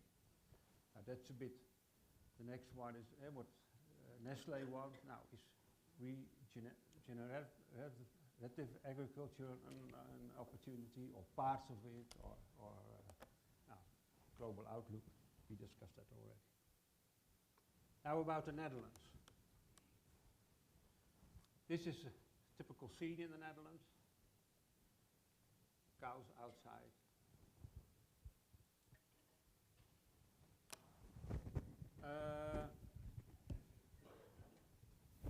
A lot of discussion in the Netherlands, in Europe, and I think we have a certain part of the population, they want to decrease number of cows, they want 50% decrease, and they want nature, and so on and so on. Now, you have the movements in Ireland, you have the movements in Germany, and I think it's a bit immoral. If you see what's happening in the world, and it's a bit immoral. And actually, I think organic farming is maybe immoral as well in a country like the Netherlands. And we have perfect conditions. We are farming in a delta. We have rain, we have water. We have a very strong industry, cooperative industry, and I think maybe one of the best in the world. Very good farmers. Dairy is in the genes of the Dutch people. But we have, especially the last couple of years, we have a lot of discussion with society, and yeah, it's quite tough.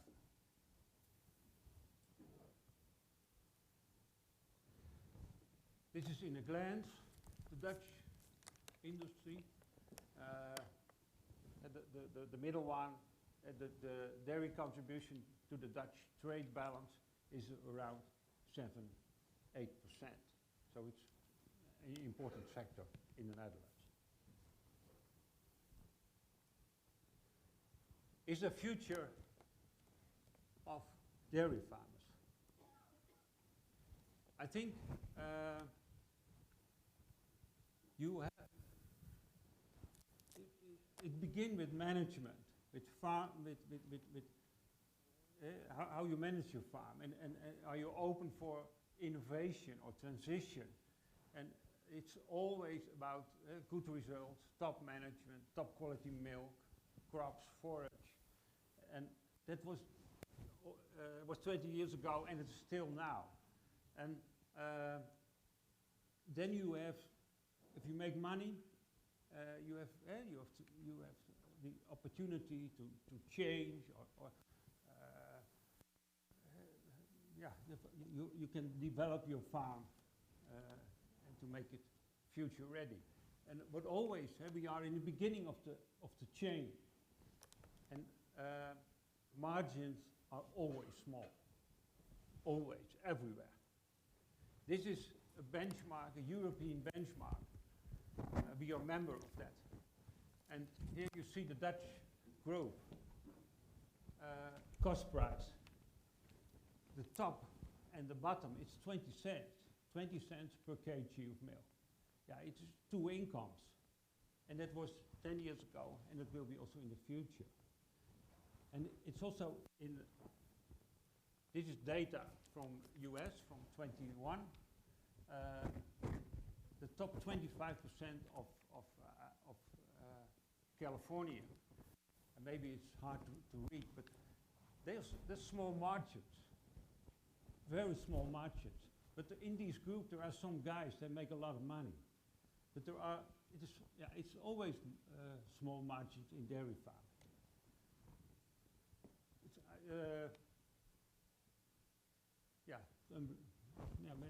Maybe it's unbelievable. Yeah. This is our farm, and I have a short video. Yeah, I can go on.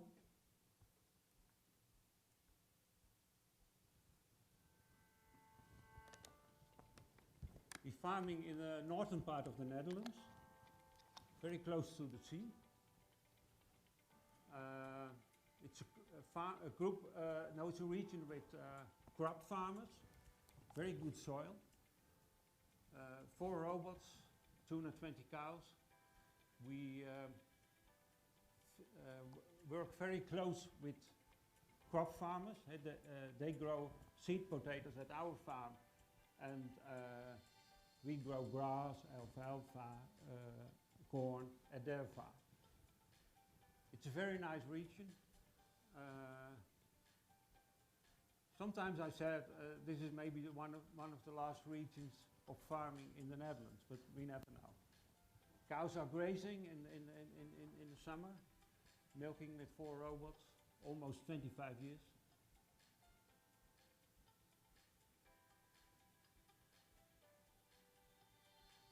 It's a very nice place to live and to farm.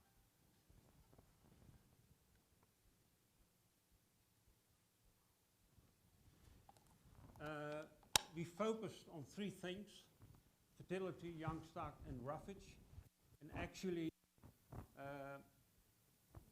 roughage actually roughage is number 1. We try to produce so much milk out of roughage.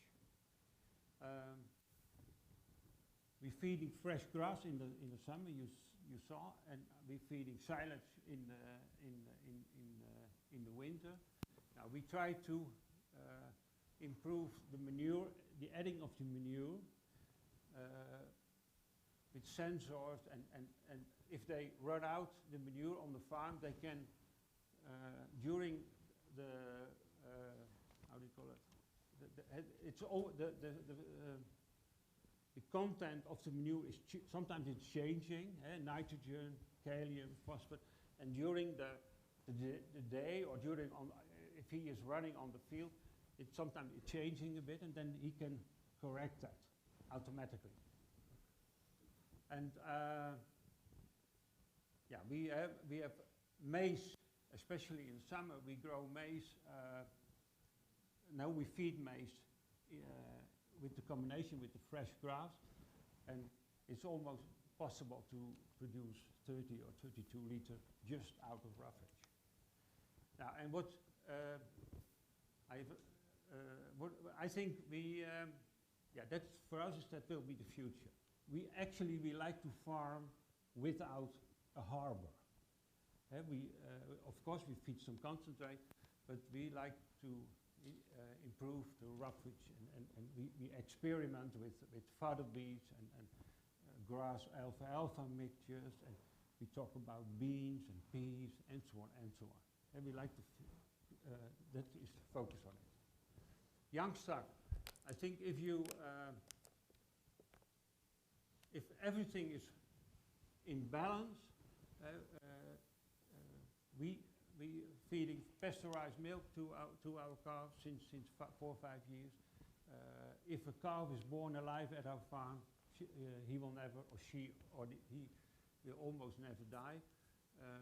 We start breeding at 12, 13 months, sometimes 12 months, sometimes 13 months, And if the fertility is okay on the farm, that means that your dry cow, transition period, and so on, is in balance. We have a calving interval about 380, 390 days. We need 1.3, 1.4 inseminations per pregnancy. This is in Dutch. This is also the European benchmark. And the milk out.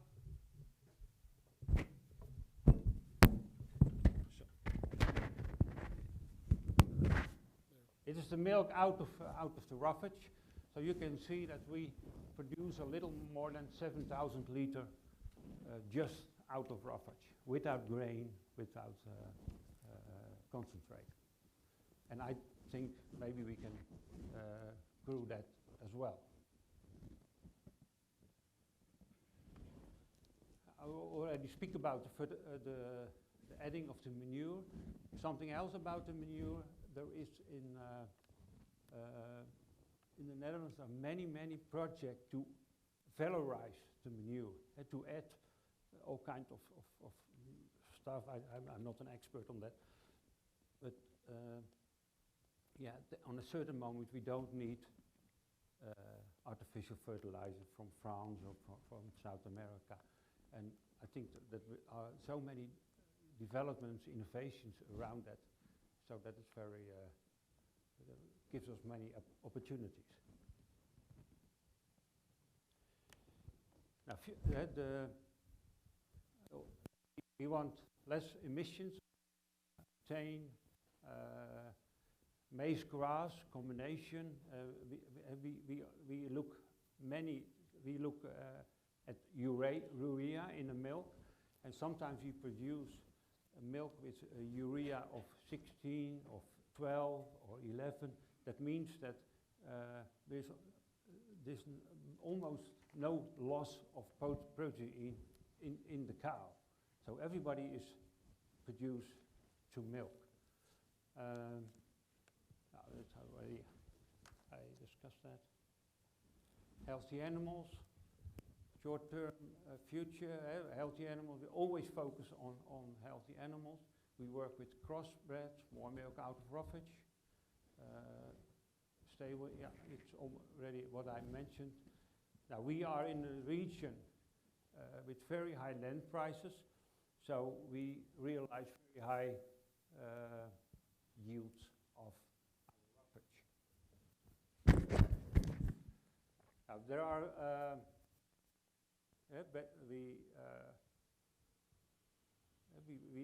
there is a lot of innovations about varieties, about corn, about grass, mixtures, herbs, and so on, and cooperation with crop farmers I've already mentioned.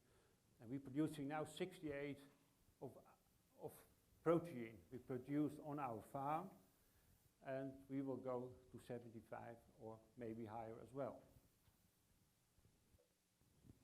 More data. What I want, I have all data of cows here, and I can see on my laptop what the cows are producing now, right now, but I don't have all the data from the fields, from the land, and we need more data from that, precision farming, to get more yield, more quality out of the land. Next generation is for us very important. I think telling our story, I think that is something for everybody here. We have to tell all the... It's working? Yeah. I think we make some mistakes in the past to don't tell our story to the consumers. So that is quite challenging. What I already mentioned, the market, the consumer is always right. We're feeding now non-GMO. We graze our cows. We get a premium for longevity. We get a premium for low antibiotic use.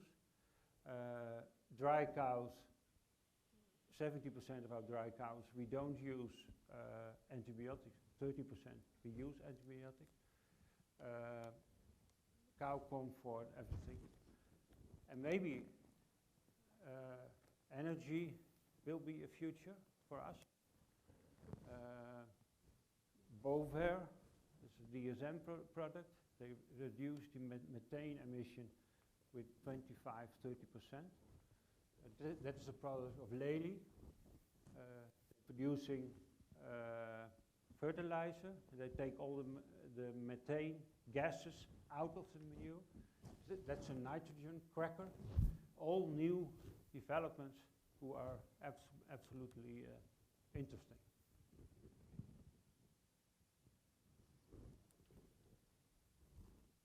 I think it's time to cooperate, maybe more than ever, as farmers and between the farmers, with global dairy farmers. We organize webinars and sometimes we have a business partner. They want to introduce a new product and they want to discuss that with farmers from all over the world. And we organize that. But sometimes we have discussions about labor management or feed or everything. And I think that's a way, I think that's the future for us here in this room. So there are many opportunities and the number of farmers are decreasing. So it's the way to go. This is one of I 6 months ago or something like that. I had a presentation from a guy from University of California. This is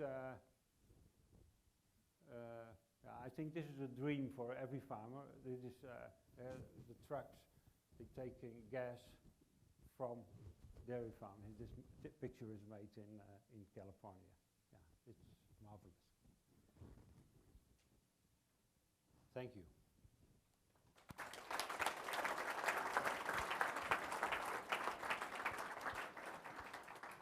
What we're going to do now is invite our 4 panelists up here, and we're going to set up, and actually if we can get the overhead projector to turn off, that would be awesome.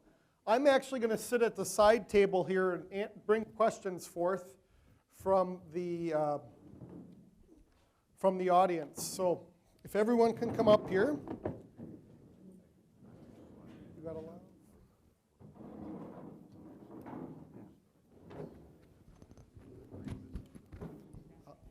Bring it up. I'll let you turn it on. We have to sit around. And if if it's possible to take the overhead projector down, I don't know who can do that, but we, and then turn the house lights up. One more?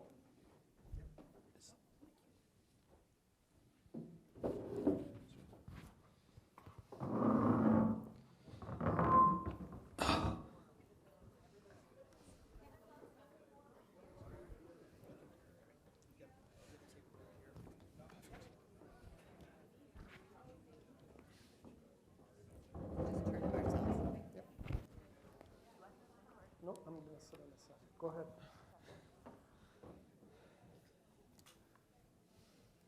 So we're going to get started with the Q&A panel, and I'm going to start with Marilyn and Cheryl with this question. If we would have had this meeting 25 years ago, the audience would look a lot different. But there's a lot of women in the room, and there's a lot of young women in the room. What's some advice you'd have? You both have very dynamic leadership roles in dairy. What's some advice to the young women and the young men in this room about getting your career rolling? Advice to young women, you know, you have to have courage to step out. And I want to give a shout out to my husband, Dwayne. He's sitting back here. But quite honestly, I would not be in this position if I wouldn't have his support, if he weren't supporting me back home. But also, when this position became possible for me, he really encouraged me. And as women, sometimes we self-doubt. ourselves. And I find that courage is not always easy. And if I would not have had his support, I may have talked myself out of this. And so just have courage for yourself and believe in yourself. Am I coming across? I often joke that I'm the oldest of my mom and dad's 3 sons. So I think growing up on the farm really influenced from whence I come. I really didn't notice any differences until, it took quite a few years. There's no gender bias on the farm, none. You all do the same work. So I think we really have to give a nod to the men and women who came before us. It's our grandmothers who did the work but didn't hold fancy titles. And it's our fathers who didn't question our ambitions, and our peers who only judged us by our abilities. And we're really standing on their shoulders. And I look for the day, as I look at so many young faces here in the crowd, where the question is going to be, what's your leadership style, rather than what's your view as a female leader? Very well said. Torsten, you talked about the golden era, the potential of the golden era, whether the U.S. could enter through and reach the golden era. What kind of message do you suggest for U.S. dairy businesses, processors, and our farmers in order to be successful in the global market? You gave some great points, but what would be some really key takeaways on that? Okay, for the golden era, you need 2 things. The opportunity itself, which is there. The second thing is your own adaptability. How many of you have a passport? If you don't have one, get one. How many of you speak more than 3 languages? Who speaks who speaks at least 2?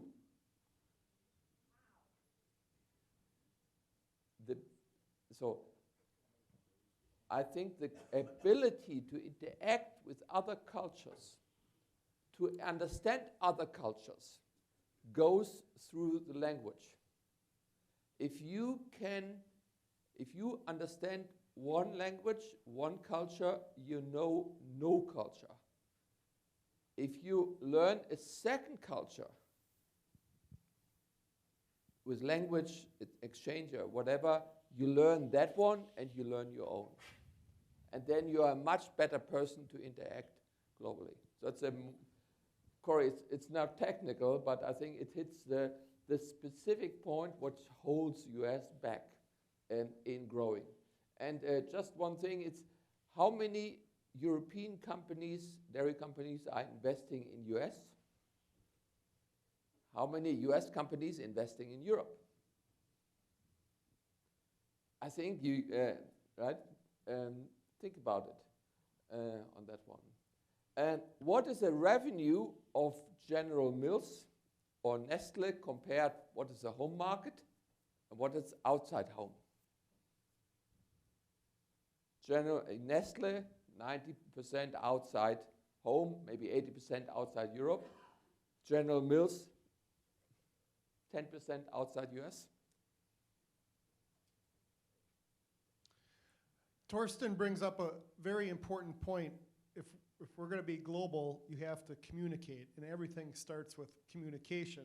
Even if you may have a really good product, if people don't understand you, you're not going to get anywhere. Ed, the next question is for you. In the U.S., a lot of headlines have been made, been reaching here in the United States from the situation that's happening in the Netherlands.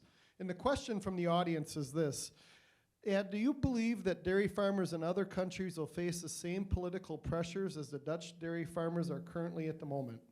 And then expand on that, like, what's your potential action plan to make things a little better for in your Dutch dairy community? Now it's not. You're on. Yeah, it's not only in Europe, in the Netherlands. I forgot to mention this. I read just an article. In Ireland, they want to reduce the they want to reduce the greenhouse gases with 25% in 23, and they want to give the farmers 5,000 euro per culled cow. So it's not only in the Netherlands, but it's all over Europe. But what's happening now in the Netherlands? Organic market drops. People are not able to high price for organic product. We have the war, 2,000 kilometers from us. Prices are crazy. So the sentiment of the population is changing a bit. You see that on the TV, on the papers, and I think especially we as farmers, we have to convince them and tell our story. And we have huge. We export 70% of our milk. We exported 40 to Europe and 30 outside of Europe. We have huge pig farmers in the Netherlands. It's like a prison. It are all gates. It is cameras, and I don't think that's the way we go. I think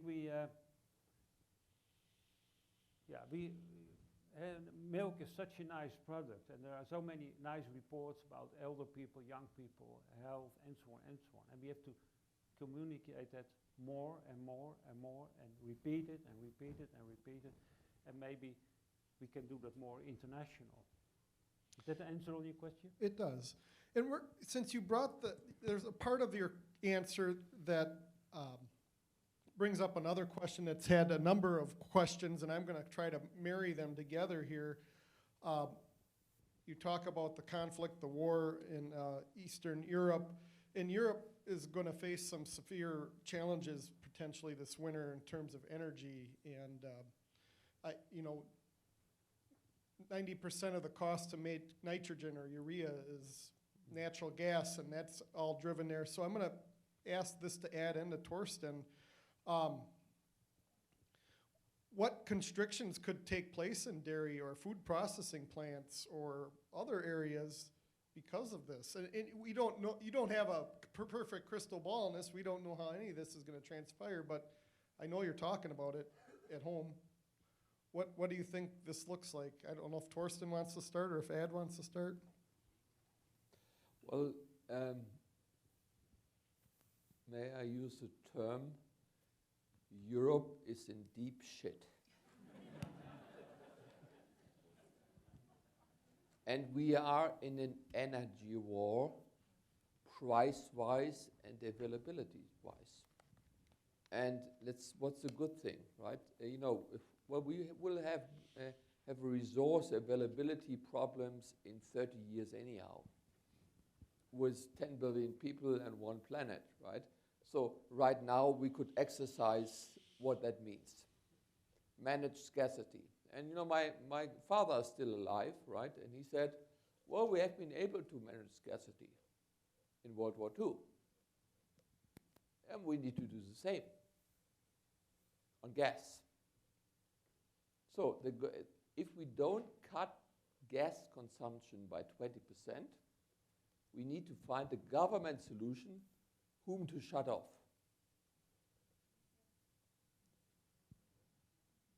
So, steel production, dairy plants, heating in houses.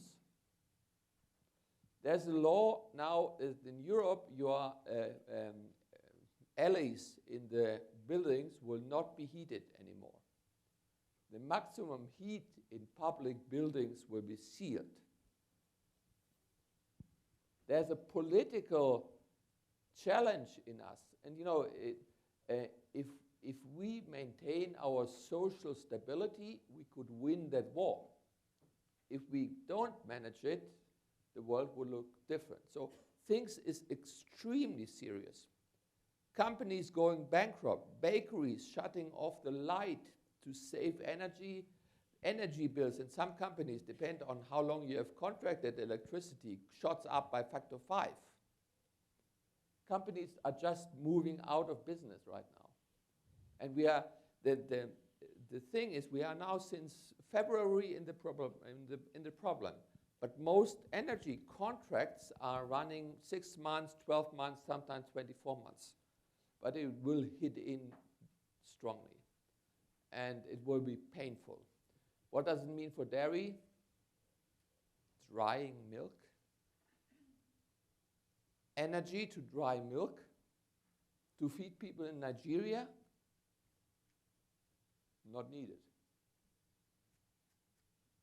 So it's now a political debate, right? And we have good politicians.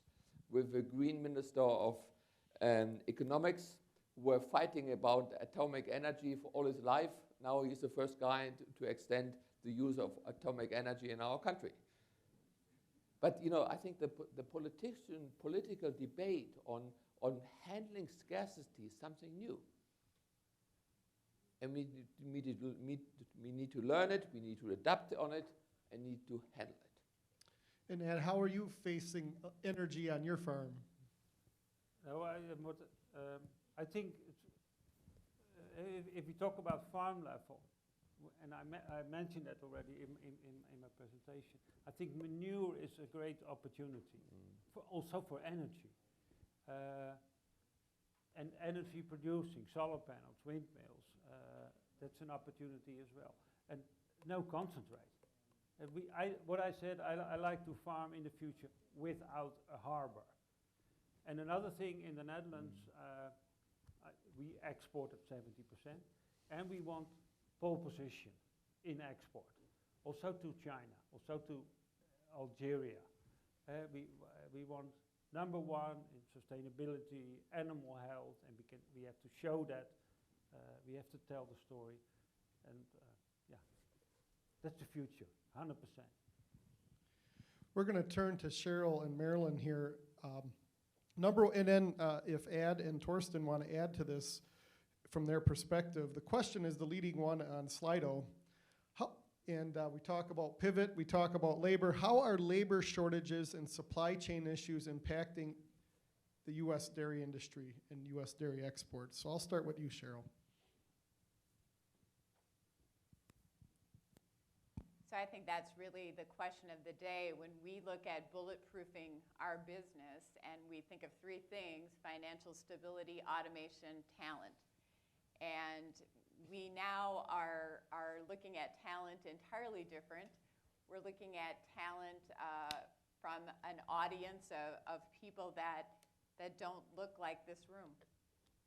We're looking at providing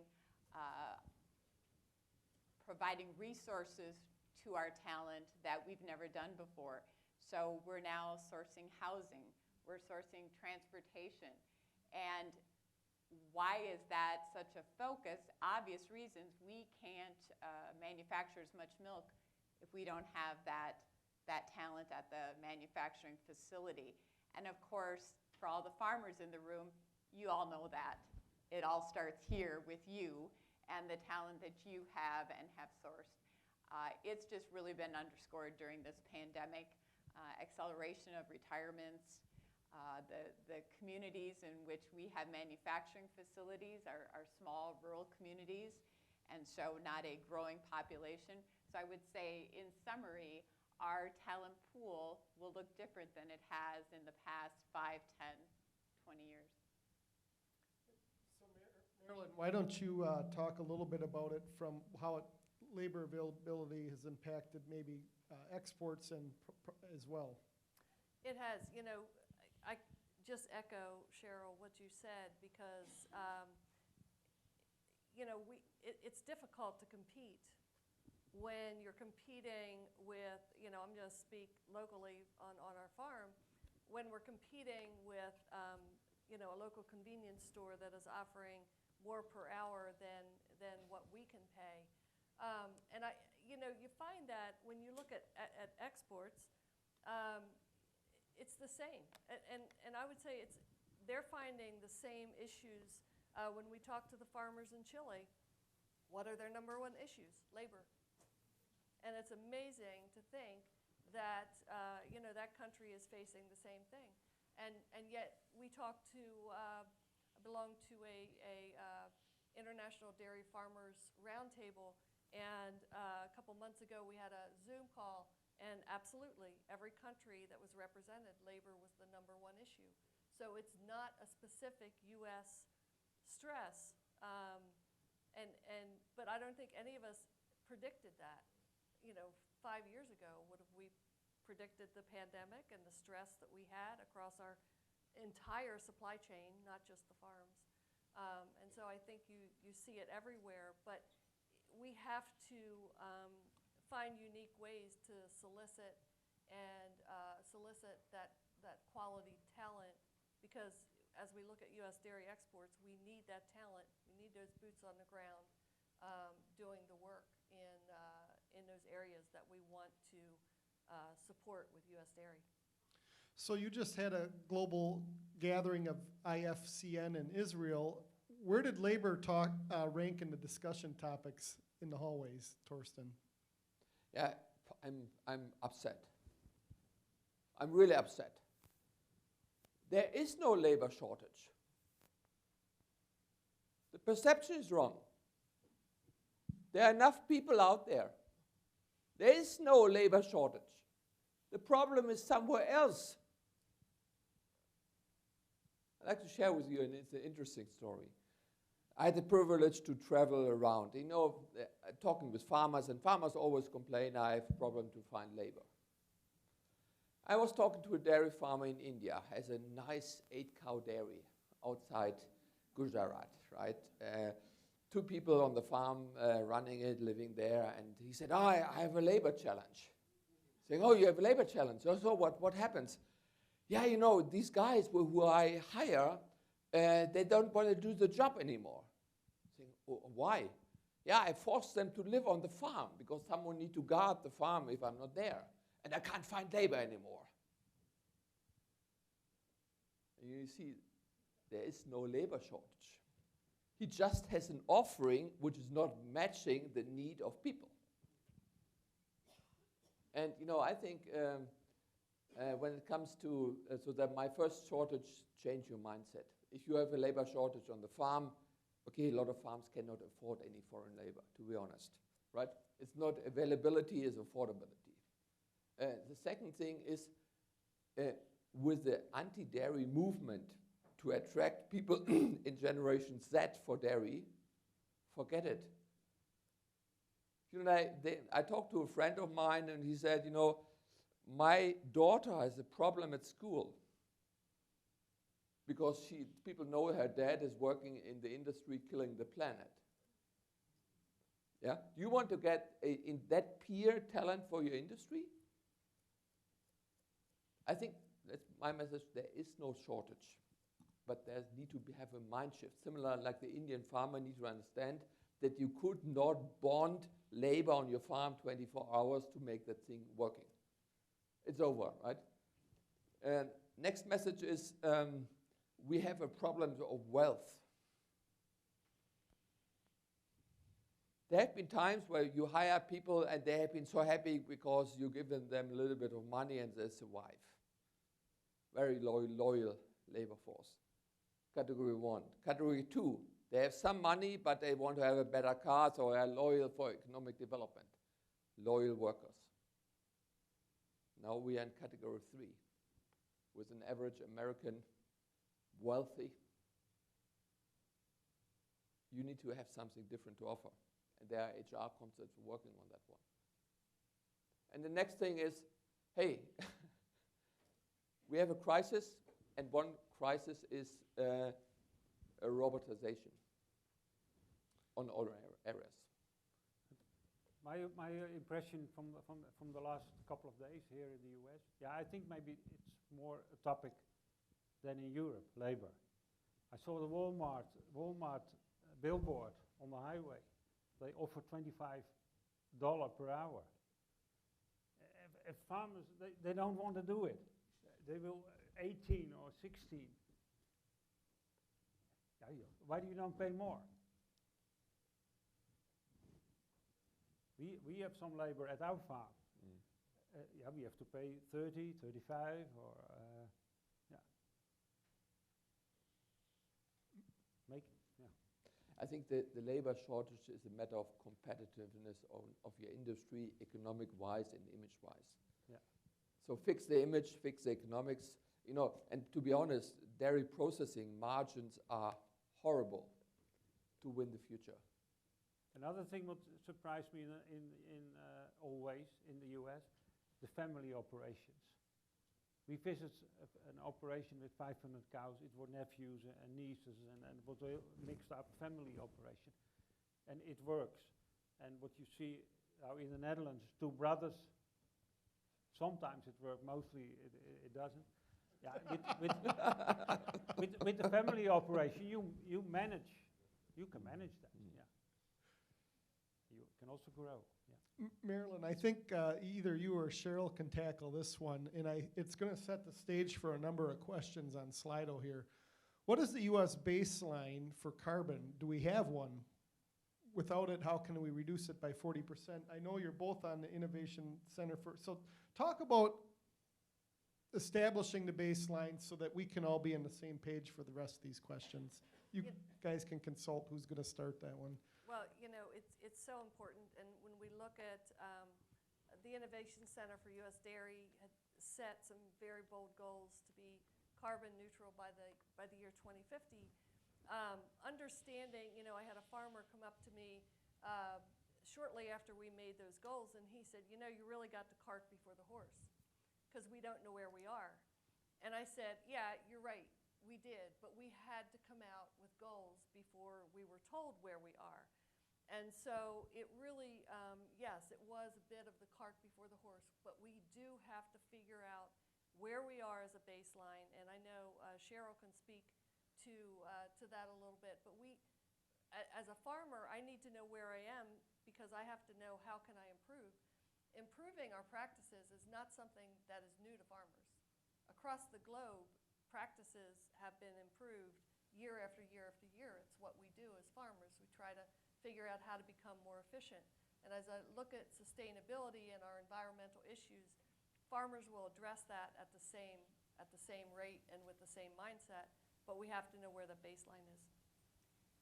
So a couple years ago, might even be 3, we formed a coalition, a partnership of, and I don't know the exact percentage of the nation's milk that is in this company, but it's far and away the majority.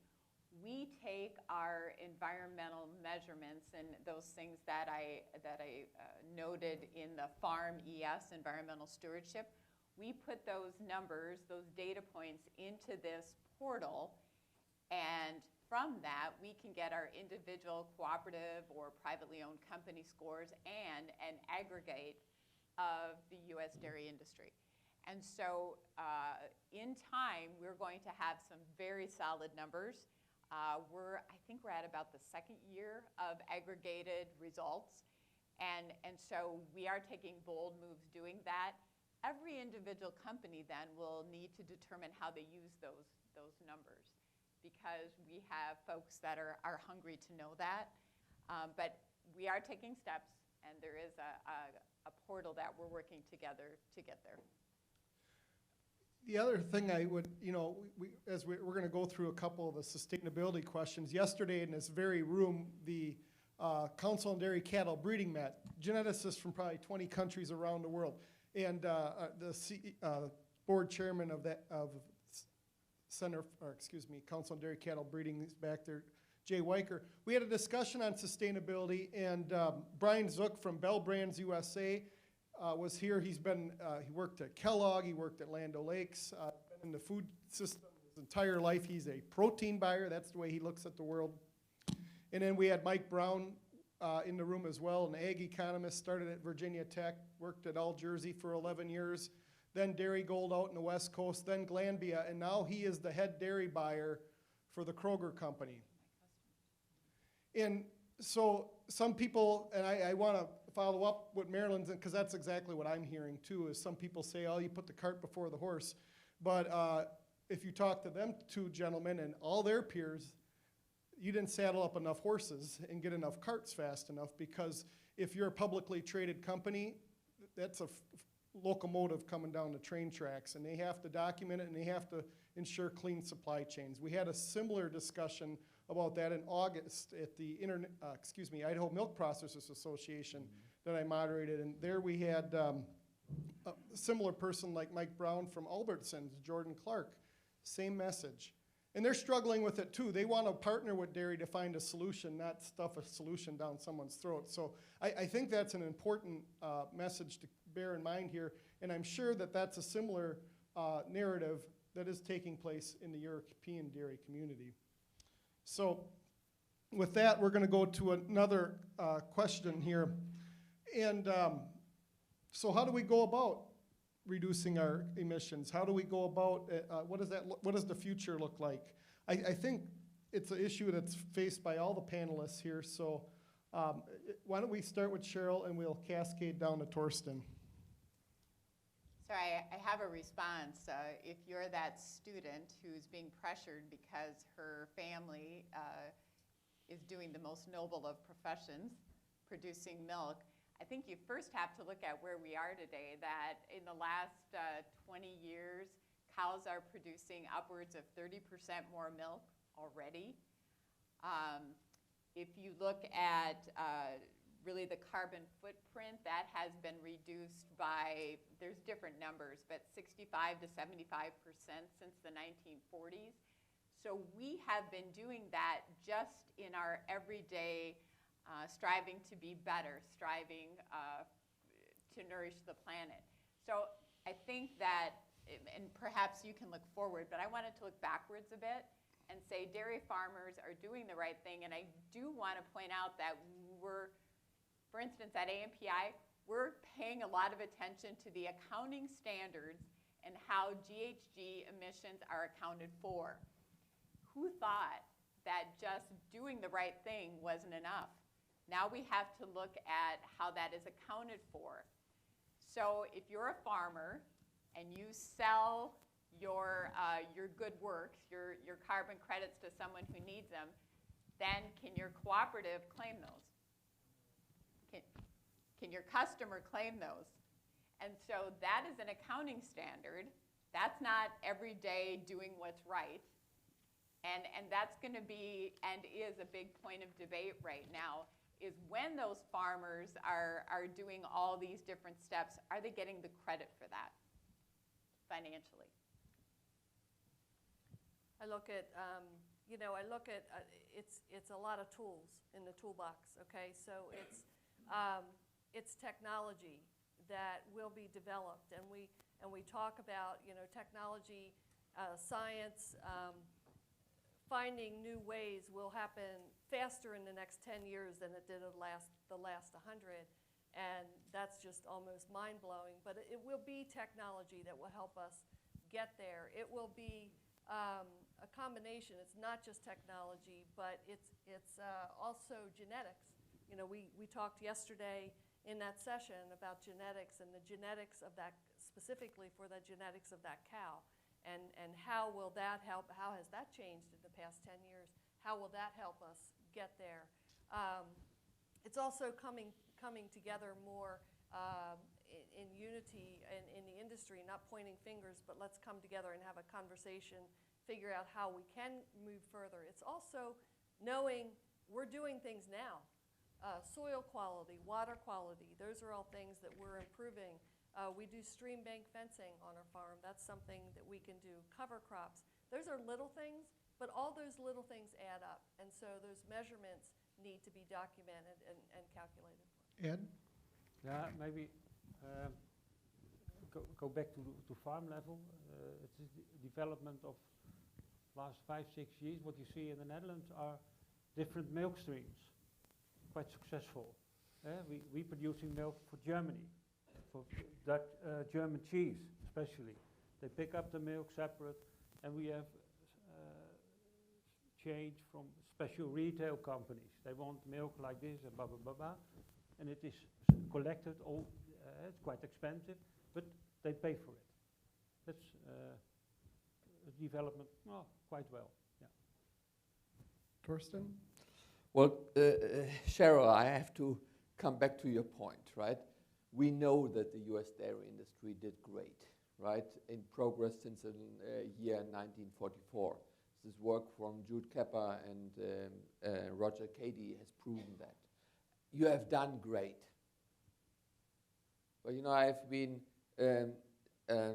working with people on strategy, right? And strategy people are telling me, saying, you need to learn more from the army people. Why? Yeah, well, army people, you know, you want to win a battle, right? And at the end, it depends on what you do on your training rounds. In the end, it counts whether you win or whether you lose the battle. What I don't understand is, with all the good thing Dairy did, with all the organization working it, the training, the people, the messages, etc., you win the battle outside. You lose the battle outside. I have a problem in my family to convince with my wife, my stepson, on that topic.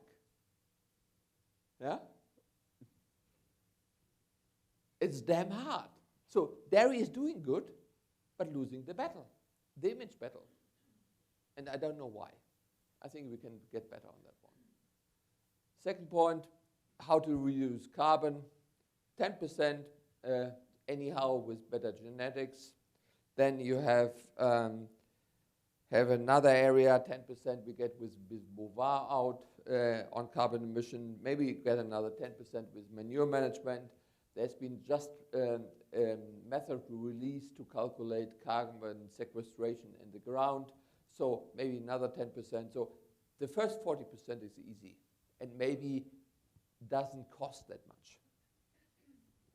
However, I would counter that. Let's leave the headlines and let's look at the USDA numbers that came out on Monday.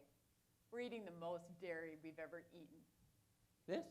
Since 1975 that they started recording. So perhaps our talk and our actions don't align.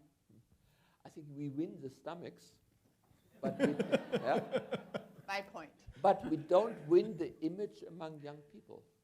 And then you come back to, you need talent in your industry, right? And the talent, you know, can you imagine, you know, a lot of us here, a lot of talent in the room are second, third children on farms, right? We have been an influence into the dairy industry as talent. Now you need to have non-farm talent people in the industry in the future. And I worry about that one. That's a very good point, and we have found with our co-crafted promise that in the last 5 to 10 years, there's a great deal of interest in working, in our case, for cooperatives. And in dairy in the US, we are about 80% cooperatives marketing the milk. And again, that is of great interest, that business form, the governance, they know who they work for. They look at the folks they're working for. They're not a nameless shareholder. So I do think that is an avenue for the incoming talent. At least we have found that. Yeah, good. And if you're a little data geek like me and got old books in the office, I'll even go back to we're at the highest dairy product consumption since 1959. Only the 75 numbers to the current are online on USDA sources. We have about 15 minutes left, and we have a number of great questions here. So what we're going to do here, I'm going to pick one person who I think can best answer it, and I'm going to start with Cheryl, and your question is going to be, I'm going to modify this one here. So how do you, I'm going to read the question, and I'm going to give you a little modified of it. Does AMPI position products to be ready for export in the case, or and how do you do that? So I think internally, how do you decide do you have specific lines to fill export orders, and how do you determine if you're having some supply chain issues, you know, like where's that product going to move? Is it going to stay in domestic market? You've had those questions and discussions internally, so talk about that a little bit. So my job, my number one job, is to be a reliable market for my dairy farmer owners. And so now let's take that the next step. We talk internally about smart growth. And for us, smart growth is first you identify the market. Now that market is primarily, in our case, domestic, but a growing global market. And our commitment is to be consistent to those customers. We then go to the dairy farmers and say, do you want to grow? And if the sign is up, then we right-size the manufacturing. So again, a commitment to a consistent supply for that market and a consistent market for those dairy farmers. But then to burrow into the question a little more, we typically make product for the customers. Our 640 blocks made in Blair and Jim Falls, those blocks, we know where they're going before they begin making them. So as far as picking and choosing, we don't make much commodity product. So that needs to go to the customer whose formula is in that processed cheese, or whose request for Carolina Reaper peppers in the 640 block. Not everybody's going to want that. So Really? it's made to customer spec. Yep. Marilyn, you just came back from a U.S. Dairy Export Trade Mission, and this question comes up from time to time. And how much of a U.S. dairy farmer's milk check is due to exports? So, you think 1 out of every 6 tanker loads, it's actually, exports has been rising in the past year. It's actually between 1 out of every 5 and 1 out of every 6. So when I look at Dwayne and I and our business, okay, so we ship a tanker load of milk a day. That's just a little more than 1 a week that is going to exports. And where else would that milk go if we didn't have exports that were finding a home for our quality U.S. products? And so you think about that, and certainly there is value, and you can look at your ROI in that respect. Torsten, you had a lot of elements in your video about feed, and talk about what methods do you use to better manage and reduce feed waste? Feed or food? No, this is ad. Okay. Feed, like for the cows. You showed all your videos of the harvesting and all that. How do you manage your resources on your farm from the feed standpoint? It's your highest cost center. How do I feed? No. How do you ensure that you get the best use of your feed? That your cows eat it. You reduce waste. It doesn't go to waste. Now, it's all about the quality, roughage. Now, I'm involved in projects about new varieties, better quality, high sugar grass, alfalfa grass mixtures. Yeah, that's number 1. And then the management around it. Yeah, I visit some farms in the U.S. and I think I think we do it a little better. But it's not to be critical, but I think we do maybe a little better, but we are smaller and so on and so on. Yeah, it is so important. Yeah, and in the summer I feed fresh, no losers, no silage losers. Yeah, no losses. That's a great job. Yeah, yep. In the summer. Yeah, is that the answer? Yes, it does. Thank you. Torsten, you talked about milk price forecast. This is the leading question. So you talked about the milk price forecast and volatility and what 2023 could look like. And somebody put this in a kind of an extreme example here. What if we see another down cycle like we did in 2019? $13 milk.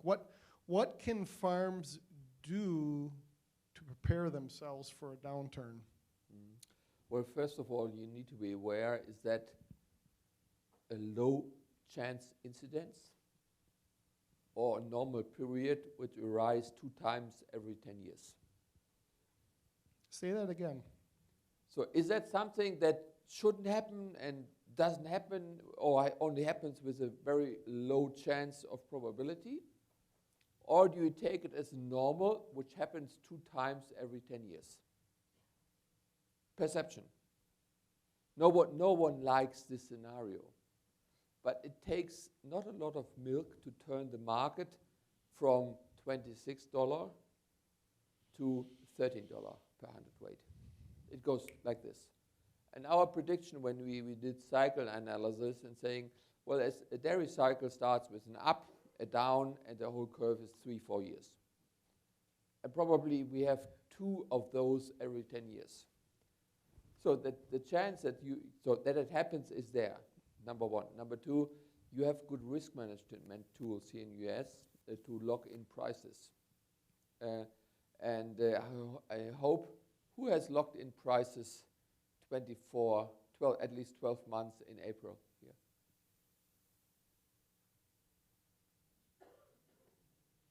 Would have been tremendously good. So you have the risk management tools, but I would apply them. And then that's what you can do. Cheryl, we're going to come to the next question here for you. I'm going to read it just as it is, and I think you'll get the meaning. Coming out of COVID, the new thought is shifting dramatically from just in time to just in case. How can dairy pivot to play in the world more? And I think the theme of this question is just in time made just a mess during COVID. And how are you filling supply chains, really? What are you looking at now logistically? So I do think that dairy is different. So first of all, 24/7, 365, our plants are operating because those cows didn't know there was a pandemic. Our cheese in our block plants and our barrel plants, they're rolling in and out 10, 14, 18 days. So that has to consistently happen. I think that the supply chain question has more to do with, in our case, our consumer packaging plants. So we have a butter plant that doesn't take in butter, takes in cream and bulk butter, and we have in Portage, Wisconsin, a cheese packaging plant. So there we make processed cheese and natural shredded cheese for the food service market. That's where the question really applies. And so I think that it boils down to what are the changes that we saw in food service, what are the changes we saw in retail. That's really, Corey, what's driving our changes. So there's also a hesitation, for instance, at the food service level. They're not stockpiling. There's a hesitation to really, it's getting better, but during these unknown years, they didn't want to have anything extra.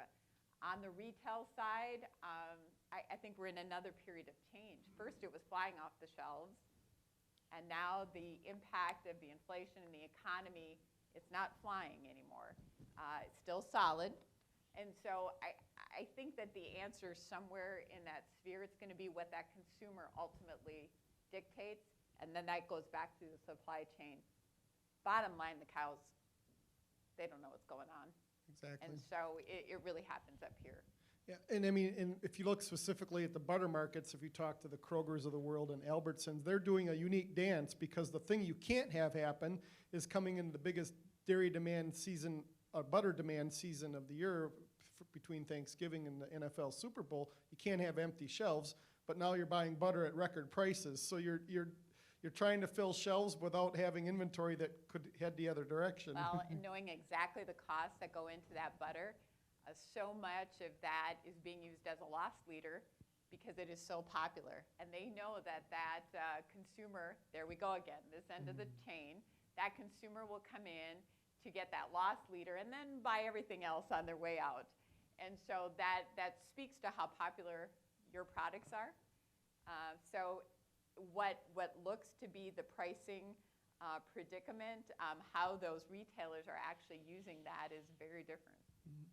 Marilyn, we have a number of cheese makers and processors in the room here, and so in a short synopsis, how does USDEC, U.S. Dairy Export Council, work with dairy processors to help enter foreign markets. So obviously that's at the pre-competitive stage, but there's a number of programs out there. If you want to maybe touch on those, and then if someone's not working with USDEC already and would like to, who would they reach out to?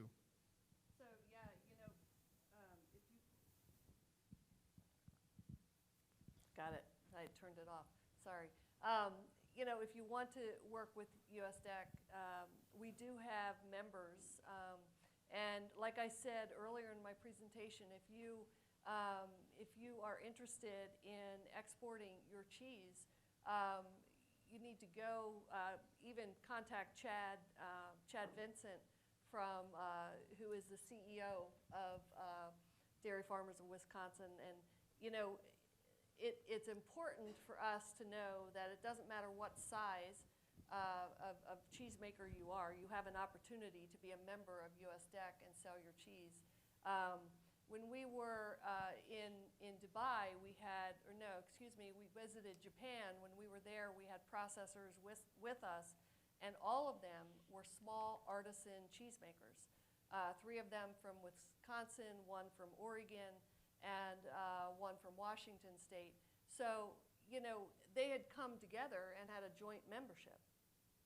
And so it's not, you know, yes, the membership fee can look large, but it is on a scale which the membership fee, depending on the size of your cheese making business, it will scale down to where that's affordable. And then you can also join with other small artisan cheesemakers. So USDEC, the website, if you Google that will have all the information on how to become a member.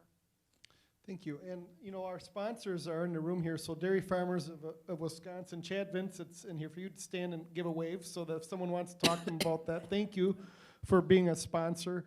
And Rebecca Sweeney is in here, and I know that with the Wisconsin Cheesemakers Association, if she'd stand and give a wave. Thank you for your sponsorship of this great event. Let's give them a round of applause.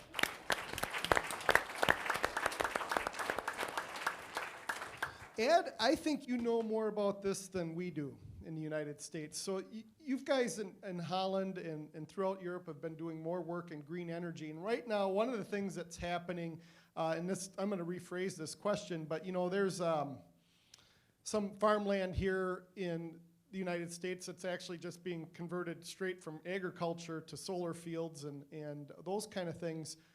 It might look a little different in Holland. How are you guys in Holland and other European countries balancing the mix between bringing in green energy and balancing it with farmland?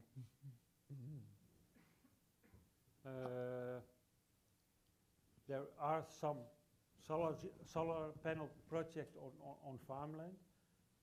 It's quite profitable. It's not everywhere allowed from local governments and so on and so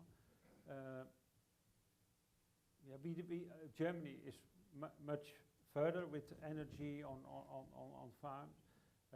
We produce, some farmers, they produce energy they produce their own energy with solar panels, small windmills. That's a bit, we are not that in front of producing energy. Maybe what I mentioned, the valorization of the manure, take the methane out of the manure, take the methane out of the storage. Yeah, that will be maybe a future for the Dutch farmers. Yeah. Torsten, the final question is yours. You talked about lack of milk from competitors. What's happening and how much of that is related to an environmental or government type induced issues? Well, it's a policy issue turning into a trust issue among farmers, processors, bankers, turning into low investments, turning into not enough milk. And Corey, there was also one question, I think, in the chat, which I saw people ask me saying, hey, Torsten, you said farm size and yield doesn't matter, right? And in the US, we know that small farms have higher costs than larger farms, right?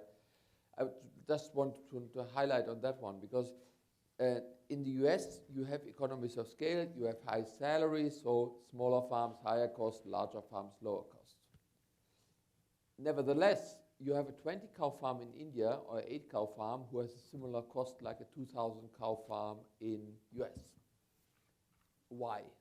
Yeah. So in US, you have economies of scale, but globally, the 2-cow farm or 4-cow farm can compete. The issue is the labor cost. The labor cost in India is around 30 cents an hour. 30 cents an hour. With that one, a 4-cow farm creates value. We have regions in the world where we operate on $2 to $3 an hour. You can make a great living with 20 cows. If you are on US salaries, you have full economies of scale. Well, let's give our panel a great round of applause.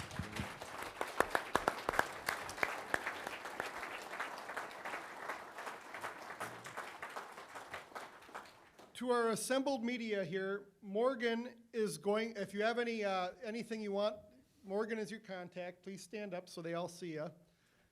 She's with the Department of Agriculture, Trade, and Consumer Protection. Morgan and Mark are going to take our panel shortly after we close. If you're media, we're going to go to the media room. The media room is the second floor of the New Holland Pavilions, and you can conduct interviews there. They're going to be very gracious and answer your questions at that point. Again, I want to thank our sponsors, Dairy Farmers of Wisconsin, the Wisconsin Cheesemakers Association, and all the great talented people at the Wisconsin Department of Agriculture that put this symposium together here. It was an idea that came about in early January with Jennifer and Mark and transcended throughout the entire team, and what a great panel they put together. So on behalf of Secretary Romansky, Cheryl Meskey, Marilyn Hershey, Adviv Nolan, and Torsten Hemme, I'm Corey Geiger. I'm glad to have moderated this panel. I hope you enjoy the rest of your Thursday here at World Dairy Expo, the 55th rendition. Thank you, everyone.